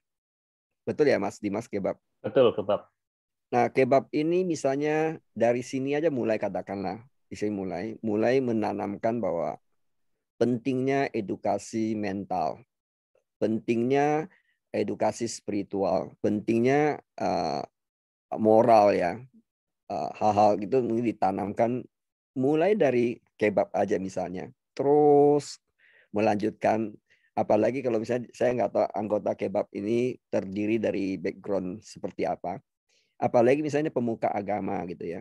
Itu punya peran di situ untuk minimum komunitasnya itu. Jadi dengan kata lain sharing lah, kalau kita bilang mendidik kesannya nanti mereka bilang kita sombong gitu kan. Ya sharing bahwa membangun karakter itu mulai dari anak masih kecil. Dan kebiasaan-kebiasaan yang lama itu mesti ditinggalkan. Ya kan, misalnya sesuatu yang tidak mendukung keberhasilan ke masa depan. Tadi salah satu contoh saya bilang bahwa contohlah sederhana lah, mulai edukasi anak kecil misalnya berpikir positif, berpandangan positif, berani bermimpi. Tadi contoh salah satu bahwa interview di Amerika itu anak kecil nggak punya mimpi, disuruh pulang dari sekolahnya, jangan sekolah dulu. Nah, hal-hal itu mungkin dari awal ditanamkan. Kalau terus menerus dilakukan, dari tadi saya bilang ya, mulai dari kita kan nggak bisa nuntut orang lain untuk berubah ya, betul kan? Nah, misalnya kebab ini aja terpanggil, anggota kebab ini terpanggil, mulai aja gerak dari sini. harapan kita nanti dari kebab ini kan terus turun ke bawahnya. Memang kalau memang paling efektif adalah gerakan dari pemerintah. Kalau saya bilang ya untuk Indonesia gerakan paling efektif adalah gerakan dari pemerintah dan pemuka agama maupun pemuka di daerah-daerah yang pemimpin daerah mesti punya visi itu. Nah kalau ini terjadi, seperti saya bilang bahwa akan bangkit, kita pasti bangkit kalau misalnya ini diperbaiki. Benar loh, saya sangat optimis. Dikatakan tadi ya bahwa tahun 2040 Indonesia bisa nomor 5 dunia. Itu bisa terjadi. Apalagi didukung dengan perubahan mental. Itu lebih mempercepat. Gitu. Itu sih pandangan saya. Kalau dibilang standar seperti apa, memang saat ini belum kita ada standar seperti apa, tapi mulai dulu bergerak. Nah, kalau di saya punya komunitas, kami ada standar, tapi kan belum tentu komunitas kita, standar kita bisa diperlakukan untuk semua orang, dan belum tentu semua orang bisa menerima konsep yang kita berikan. Tapi yang jelas komunitas kita cukup lumayan dalam hal ini. Contoh saja ya, di tengah COVID-19 ini, komunitas kami ini yang aktif di komunitas ya, boleh katakan tidak ada yang stres. Mereka bukan menikmati COVID ini, tapi minimum mereka nggak ikut stres. Gitu. Ya. Baik, terima kasih Pak Ongki, dan semoga menjawab pertanyaan Ibu Sarah. Terima kasih juga sudah bergabung dalam Kebab malam hari ini, Ibu Sarah. Salam kenal dari kami. Dan ada seorang sahabat Circles ini mengatakan, gantungkan cita-citamu setinggi-tingginya. Kalau engkau jatuh di antara bintang. Namun cita-cita atau mimpi tanpa aksi adalah halusinasi. Nah, ini aksi ini tadi yang sedang kita percakapkan, dan apa hal-hal yang merintangi aksi kita atau ikhtiar kita di dalam mencapai mimpi. Terima kasih buat sahabat Circles yang sudah berespons. Sekali lagi saya mengingatkan untuk sahabat yang ingin membaca, mempelajari lebih dalam mengenai apa yang kita percakapkan pada malam hari ini, mengenai value your life, ya, menghargai kehidupan kita, silakan memesan buku Value Your Life karya Pak Ongki, dan kontak nomor yang sudah tertera di layar monitor sahabat sekalian di 0878 7805 7563 dengan menghubungi Mas Burhan. Sudah tersedia di dalam bahasa Indonesia, bahasa Inggris, dan juga bahasa Perancis. Jadi silakan sahabat lebih nyaman membaca dalam bahasa apa, nanti bisa menghubungi Mas Burhan di 0878 7805 7563. Baik, sahabat sekalian, kita akan kembali bercakap-cakap bersama dengan Pak Ongki. Waktu kita terus berjalan. Nah, sebelum kita ke Bung Denny Karolus yang ada di Blitar, kita akan ke Jawa Barat terlebih dahulu. Ada bersama dengan kita Bung Jeffrey Sihaan. Nah, ini seorang politisi, Pak Ongki. Kita ke Bung Jeffrey. Silakan, Bung Jeff. Terima kasih, Pak Dimas. Mas Dimas. Ini Bang Ongki, tadi kan support system. Jadi saya sih memang kita kan bergerak mulai dari komunitas tadi. Tadi katakan seperti yang mungkin di lingkungan kita ataupun punya komunitas masing-masing.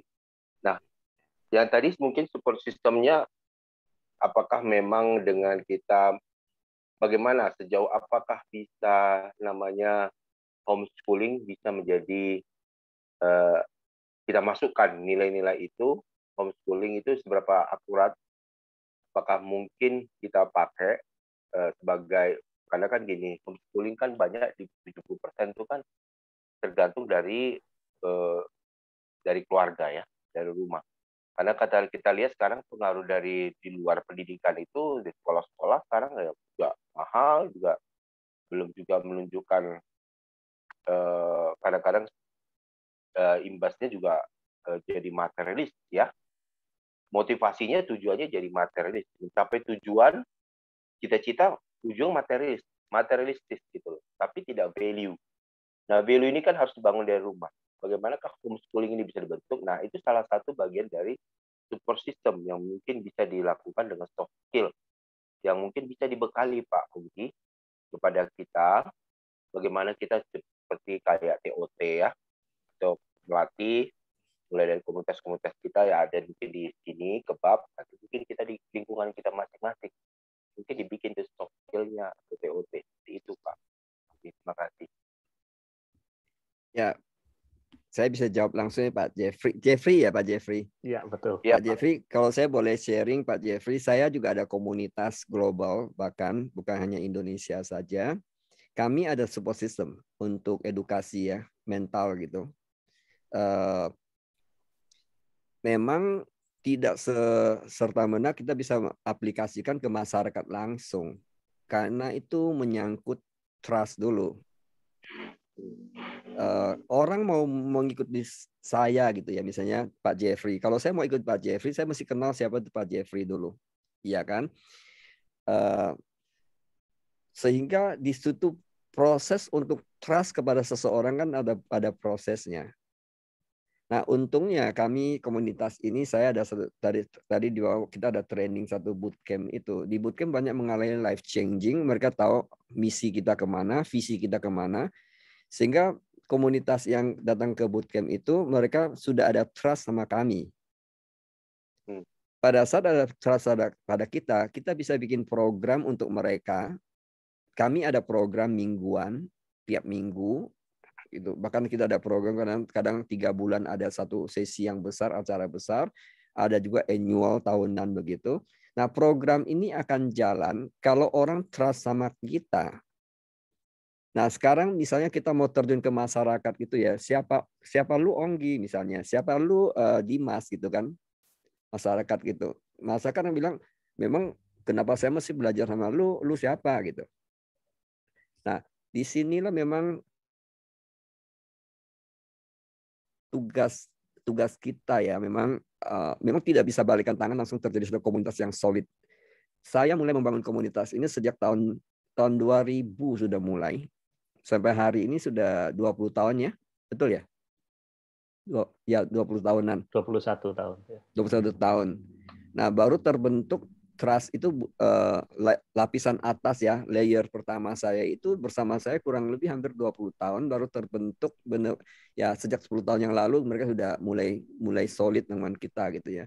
Nah, itu kan butuh waktu yang panjang ya. Nah, sekarang apakah kita cukup sabar untuk itu? Kalau kita nggak punya kesabaran ke sana, mungkin on the way kita bisa give up juga. Nah, saya bersyukur dengan program kami. Saya boleh katakan saya pribadi mengatakan cukup lumayan berhasil karena bahkan kita misalnya di Afrika gitu ya, kita ada orang banyak lah, cukup banyak dari kalangan bawah, miskin banget gitu ya. Sekarang keluar sebagai financial freedom, time freedom, mereka punya rumah bahkan bukan hanya satu gitu. Mobil bukan hanya satu, bahkan mereka keliling dunia sekarang banget inspirasi orang lain. Nah, kadang-kadang saya juga merasa gitu ya, kenapa saya bisa kontribusi di negara yang lain gitu kan. Sementara misalnya di negara saya sendiri, siapa lu Onggi? Nah, itu memang nggak gampang, nggak semena saya bilang oke, mari come to learn from me, kan nggak mungkin, siapa lu gitu. Sehingga memang harus bangun dari komunitas. Harapan saya mungkin melalui kebab ini ya, Mas Dimas salah satu, saya nggak tahu siapa yang ketua di sini, apa mungkin Mas Dimas.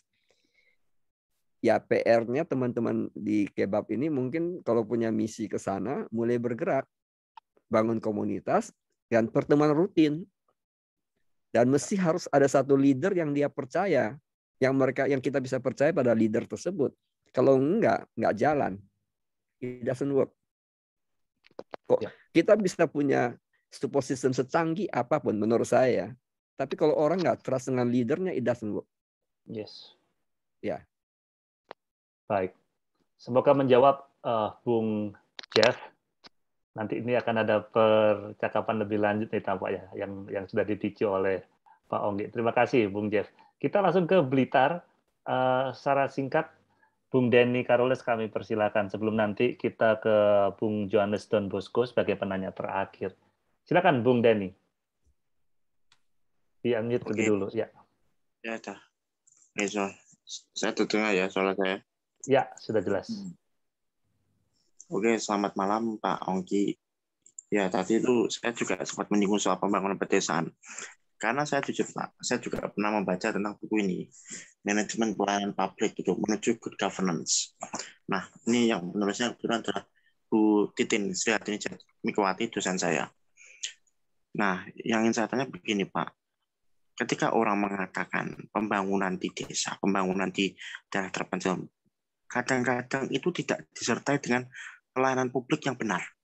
Contoh misalnya, ada saya katakan oknum PNS, satunya oknum partai politik, termasuk oknum ormas. Kadang-kadang tuh mereka ketika pas di daerah, maaf ya Pak, kota kecil, kota kecamatan, kota kabupaten, sampai pedesaan, rata-rata ujung-ujungnya itu dia bermain proyek, Pak. Bahkan terkesan begini, pembangunannya kadang-kadang maksimal, kadang-kadang tidak maksimal, alias jalannya rusak. Cuma yang saya agak miris, pelayanan publiknya tuh yang nggak bagus. Misalnya contoh, harusnya orang itu di dalam koperasi, perkantoran, dan sebagainya, termasuk kantor sekretariatan, itu kan harus ada izin kegiatan. Atau paling tidak itu pelayanan prima, Pak. Surat keterangan, bahkan surat tidak mampu, dan sebagainya. Faktanya itu tidak terjadi, Pak. Nah, yang ingin saya tanyakan begini, Pak. Kalau seperti itu, berarti yang salah itu apakah sistemnya atau oknum orang yang bermain di daerah itu, Pak? Karena kebetulan oknum orang di daerah itu banyak gitu, Pak. Terima kasih atas perhatiannya. Ya, saya langsung jawab ya, Mas Ya, Denis. silakan Pak Onggi. Iya, ini pertanyaannya berat dan ini saya pandangan saja ya, pandangan. Jadi kembali lagi, bisa salah, bisa benar. Namanya juga kita hanya sharing ya. Oke, menurut saya ini kalau sistem sebagus apapun gitu ya, tapi kalau oknum kembali kepada oknumnya nggak beres, tetap nggak beres. Kalau dibilang Indonesia kan negara hukum, ya kan? Singapura negara hukum, betul nggak? Ya. Ini bukan membanding-bandingkan. Sebenarnya ini ada salah satu input positif buat kita yang khususnya teman-teman yang bergerak di bidang politik dan sebagainya ya dalam pemerintahan. Nah, kembali lagi, kalau sama-sama negara hukum, tapi kenapa masyarakat internasional lebih percaya dengan Singapura dalam hal ini gitu? Dalam hal saya nggak bilang bahwa semua percaya pada Singapura ya, tapi dalam hal hukum, kenapa orang lebih percaya pada Singapura? Ini kan PR buat kita, iya kan? Kalau dibilang sistem, kita ada sistem kok, negara hukum, betul nggak? Jadi poinnya lebih kepada kembali lagi tadi beberapa ibu juga kemukakan tadi bahwa memang tadi diceritakan bahwa beliau siapa tadi saya lupa men-sharingkan tentang ceritanya Jokowi, Pak Jokowi, Ibu Sarah, bagaimana Ibu Sarah ya, Ibu Sarah bilang bahwa bagaimana ibunya Jokowi mendidik dia tentang kalau bukan hakmu jangan diambil. Nah, saya merasa bahwa mungkin yang hal-hal semacam ini sudah luntur di negara kita ya. Nggak saya walaupun nggak semuanya. Kalau kita kan lihat hiruk pikuknya di dunia politik Indonesia kan, ya sorry ya saya juga nggak suka nonton yang gitu-gitu. Kadang-kadang hanya sifatnya adu domba malah. Hiruk pikuknya itu kan lebih kepada moral sekarang yang kacau menurut saya. Ya kan? Nah, memang ini tugasnya teman-teman yang punya panggilan value tadi. Tadi saya dengar bahwa banyak yang bahas tentang value. Nah, makanya kenapa judul buku saya juga Value Your Life gitu ya. Bukan value your money, bukan value your position. Dan menurut saya memang terjadi degradasi value di sini. Nah, kembali lagi tugas siapa sekarang? Ya, tugasnya kalau bilang tugas kita bersama lah sebenarnya ya. Tapi kalau dibilang secara resmi ya tugas pemerintah, tugas juga teman-teman yang ada di MPR, DPR dan sebagainya. Nah, ini mungkin tadi saya bilang kembali lagi kalau ada edukasi tentang moral, ada edukasi tentang personal growth, Indonesia tidak bakalan ribut gitu ya. Kalau semua orang mengerti bahwa tidak ada satu orang yang bisa menghakimi siapapun yang salah, siapapun benar dalam keyakinan misalkan. Maupun hal-hal yang lain. Nah, kalau orang ngerti prinsip itu tidak akan ribut. Kalau negara kita nggak ribut, negara kita maju. Oke, sekarang mungkin sharing lagi ya, kita bilang. Kenapa Cina maju? Cina nggak ada ribut. Kenapa? Karena dia komunis. Nah, dalam hal ini kita nggak bilang bahwa komunis itu benar kalau gitu. Enggak, saya nggak bilang begitu juga. Tapi karena dia tidak ribut. Sehingga pemerintahnya bisa semua yang bertugas fokus membangun negara. Kalau kita isinya ribut saja, kapan bangun?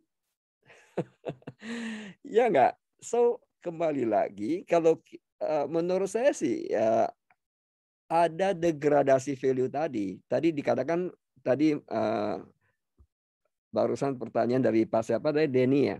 Denny bilang bahwa oknum. Ya, itu yang terjadi kan. Karena degradasi tadi kan.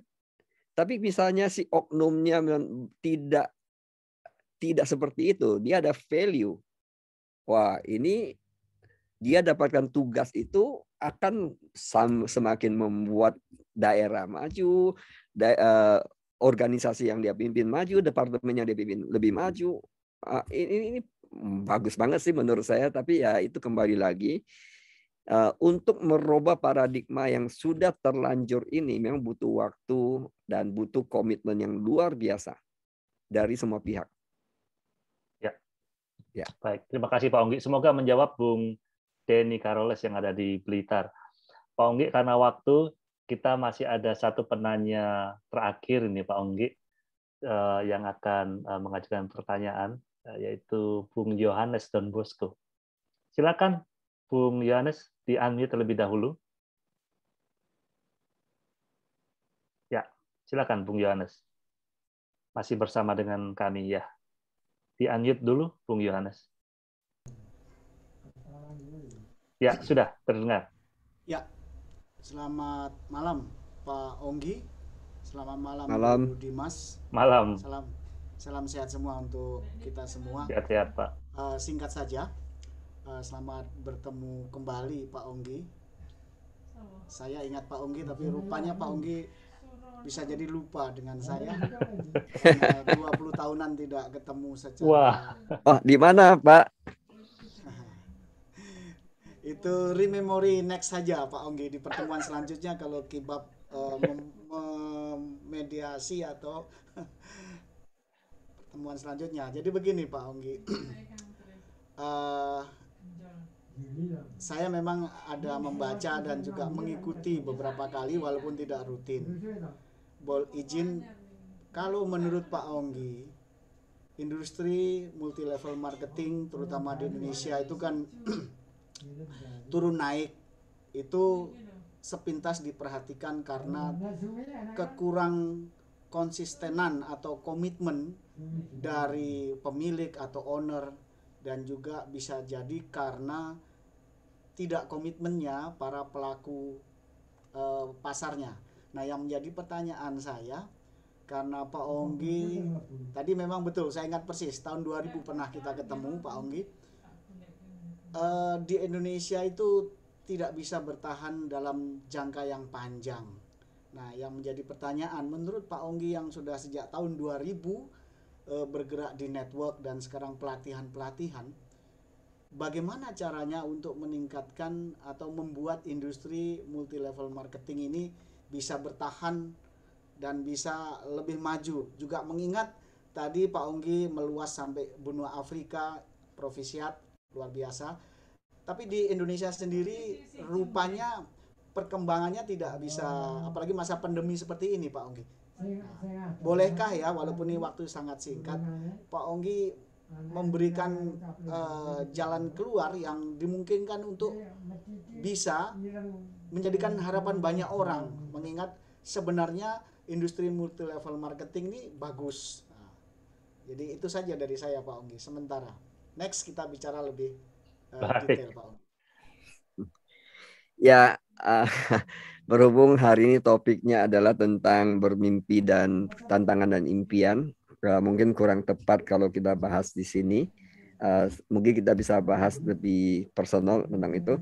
Tapi intinya bahwa industri network marketing itu adalah satu industri yang banyak salah paham oleh masyarakat. Itu adalah satu industri yang benar-benar luar biasa karena terjadi personal growth di situ.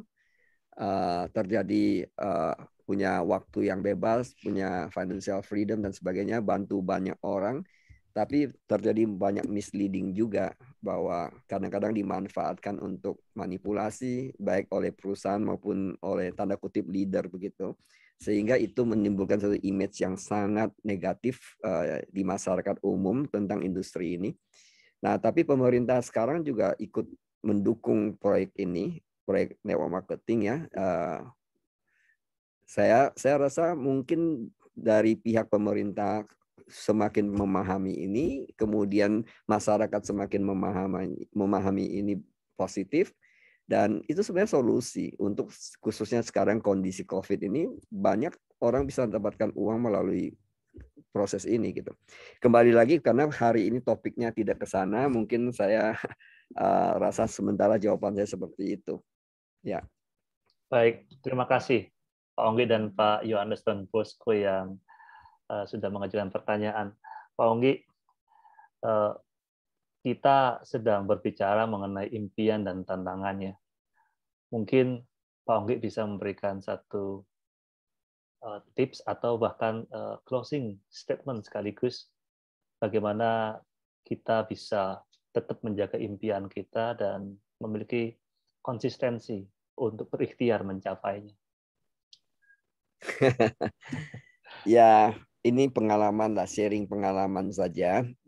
Saya pernah bilang sama Pak Mas Dimas ya, bahwa saya tidak suka mengajar, dan makanya saya juga nggak mau dibilang motivator karena saya tidak suka motivasi orang.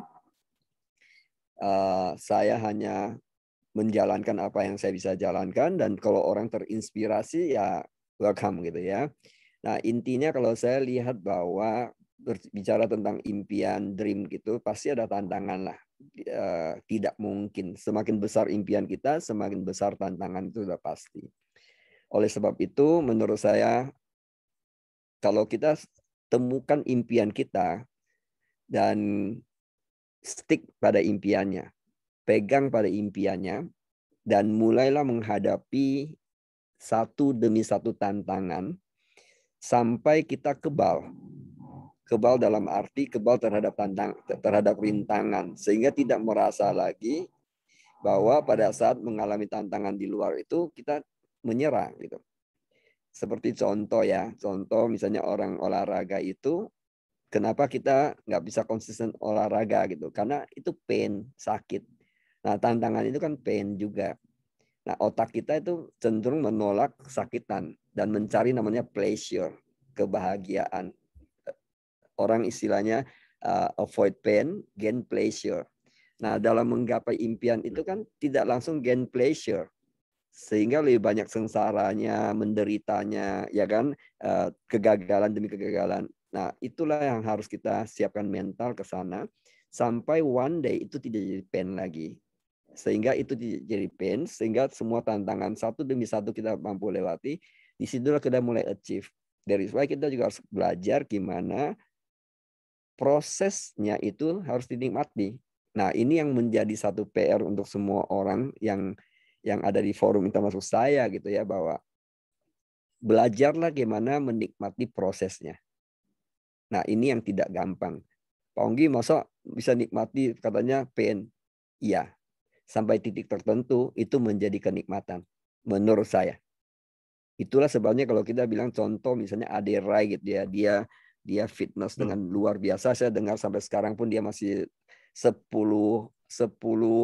dalam seminggu 10 kali dia olahraga di fitness. Buat dia sudah tidak pain, buat dia sudah kenikmatan. Bahkan kalau dia nggak gym kan dia merasa bahwa nggak enak badannya. Nah, kalau kita bisa ke level itu di bidang apapun sama. Itu pandangan saya. Wah, ya gitu kurang lebih. Ya. Menikmati prosesnya. Wah, ini memang enjoy the process. Wah, ini poin yang sangat baik ya, Pak Onggi, karena mungkin banyak dari kita cenderung ingin hasil, kepingin langsung ke finish, tetapi mengabaikan atau kalau bisa tidak perlu melewati maratonnya atau berlarinya gitu, maunya langsung di finish gitu. Bisa juga Mas Dimas, kalau instant success ada, tapi nanti ada harga yang dibayar juga. Iya, harga yang harus dibayar. Ya. Ada harga dibayar. Ya. Jadi perlu ada proses ya Pak Onggi. Ya, justru mahalnya di prosesnya. Value-nya itu di prosesnya. Kalau kita di proses, minimum tidak jadi sombong lah, ya kan? Kalau misalnya tanpa proses, mendadak jadi kaya raya, sukses, ya biasanya cenderung bisa jadi arogan kan? Ya, saya setuju. Terima kasih banyak Pak Onggi atas sharingnya, inspirasi ya Pak Onggi kepada kami semua. Karena kami semua tentu kita semua ingin belajar dan menjadi manusia yang berkeutamaan. Kalau di dalam bahasa Yunani-nya itu arete ya, memiliki satu keutamaan seperti apa yang Tuhan ingin kita capai atau maksimalkan. Dan terima kasih sekali lagi Pak Onggi, saya, Dimas Anugrah, dan juga kawan-kawan di Sirkus Indonesia, komunitas yang masih baru 1 tahun ini, kami berterima kasih karena Pak Onggi bersedia membagi ilmunya kepada kami semua. Dan kami tahu biasanya Pak Onggi di luar negeri atau di acara-acara pelatihan itu, wow, itu nilainya kalau itu diuangkan itu sangat tinggi. Tetapi Pak Onggi bersedia memberikan waktu dan berbagi ilmu, berbagi kehidupan bersama dengan kami, dan kami sangat menghargainya Pak Onggi. Terima kasih banyak. Sama-sama Mas Dimas. Saling support. Hidup ini harus saling support ya. Ya, tentu Pak Onggi. Dan saya mohon maaf kepada kawan-kawan sekalian yang mungkin memiliki pertanyaan, tetapi karena keterbatasan waktu kita tidak bisa mengakomodir semua. Tetapi semoga di waktu mendatang kita bisa bercakap-cakap lagi, belajar dari dan bersama dengan Pak Onggi Hyanata. Baik Pak Onggi, di akhir daripada acara ini saya mengucapkan terima kasih banyak sekali lagi untuk Pak Onggi dan juga kepada tim Pak Onggi yang sudah mempersiapkan atau memberikan dukungan kepada kami semua. Dan satu hal yang terakhir yang saya ingin sampaikan kepada sahabat sekalian adalah terbentuknya komunitas Sirkus Indonesia yang menyelenggarakan kebab atau kelas belajar bersama ini adalah hasil dari percakapan saya dan encouragement dari Pak Onggi Hyanata. Jadi saya masih ingat waktu itu tanggal 29 Juli 2020 saya ngobrol-ngobrol dengan Pak Onggi di telepon, dan Pak Onggi memberikan satu encouragement yang begitu luar biasa, sehingga sejak tanggal 29 itu tiap tanggal 29 pada waktu itu saya memberikan laporan kepada Pak Onggi. Pak Onggi seperti ini komunitasnya, Pak Onggi perkembangannya seperti ini, dan Pak Onggi selalu memberikan saya semangat gitu. Nggak apa-apa, tekuni, pasti menjadi komunitas yang bisa menjadi berkat bagi banyak orang, apalagi ini adalah komunitas pendidikan. Terima kasih Pak Onggi secara pribadi dari saya. Mas Dimas, saya juga ucapkan sukses ya buat Mas Dimas yang punya panggilan untuk melayani seperti ini. Harapan saya teman-teman di kebab ini bisa menjadi saluran berkat buat banyak orang lain. Amin. Dan bisa menjadi inspirasi. Kita harapkan di Indonesia banyak kebab-kebab yang muncul nanti. Thank you. Terima kasih banyak Pak Onggi. Selamat malam. Tuhan berkati semua. Sampai ketemu lagi Pak Onggi dan sahabat Sirkus sekalian. Tuhan memberkati. Ya, terima kasih Mas Dimas, luar biasa. Rahayu. Terima kasih Pak Agus, Rahayu, Bung Jeff, salam Rahayu. Terima kasih. Terima kasih Pak Onggi. Terima kasih Mas Dimas, Pak Onggi. Mbak Wuri. Terima kasih Pak Onggi. Terima kasih. Terima kasih Pak Onggi. Terima kasih. Bu Flo. Sama. Pak Onggi. Terima kasih Pak Onggi dan semuanya. Ada yang keduanya ya. Oh siap.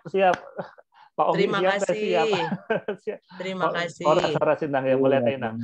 Horas. Ibu Ida, terima kasih sudah datang. Sesi yang memberkati. Ya, syukron ya. Saya pamit ya, Mas. Ya, Pak Onggi, terima kasih banyak. Yo. Pak Agus, saya terima pamit kasih. juga nih. Ya, baik. Sampai ketemu lagi, Ibu Heni juga. Pamit, Juliani. Ya, Bu Juliani, Dr. Maria, Pak Adi Cahyono. Thank you so much, Bu Heni. Sampai jumpa lagi. Sampai jumpa. Baik. Mari semua, Tuhan berkati. Salam Rahayu. Terima kasih Pak Dimas. Thank you Bang.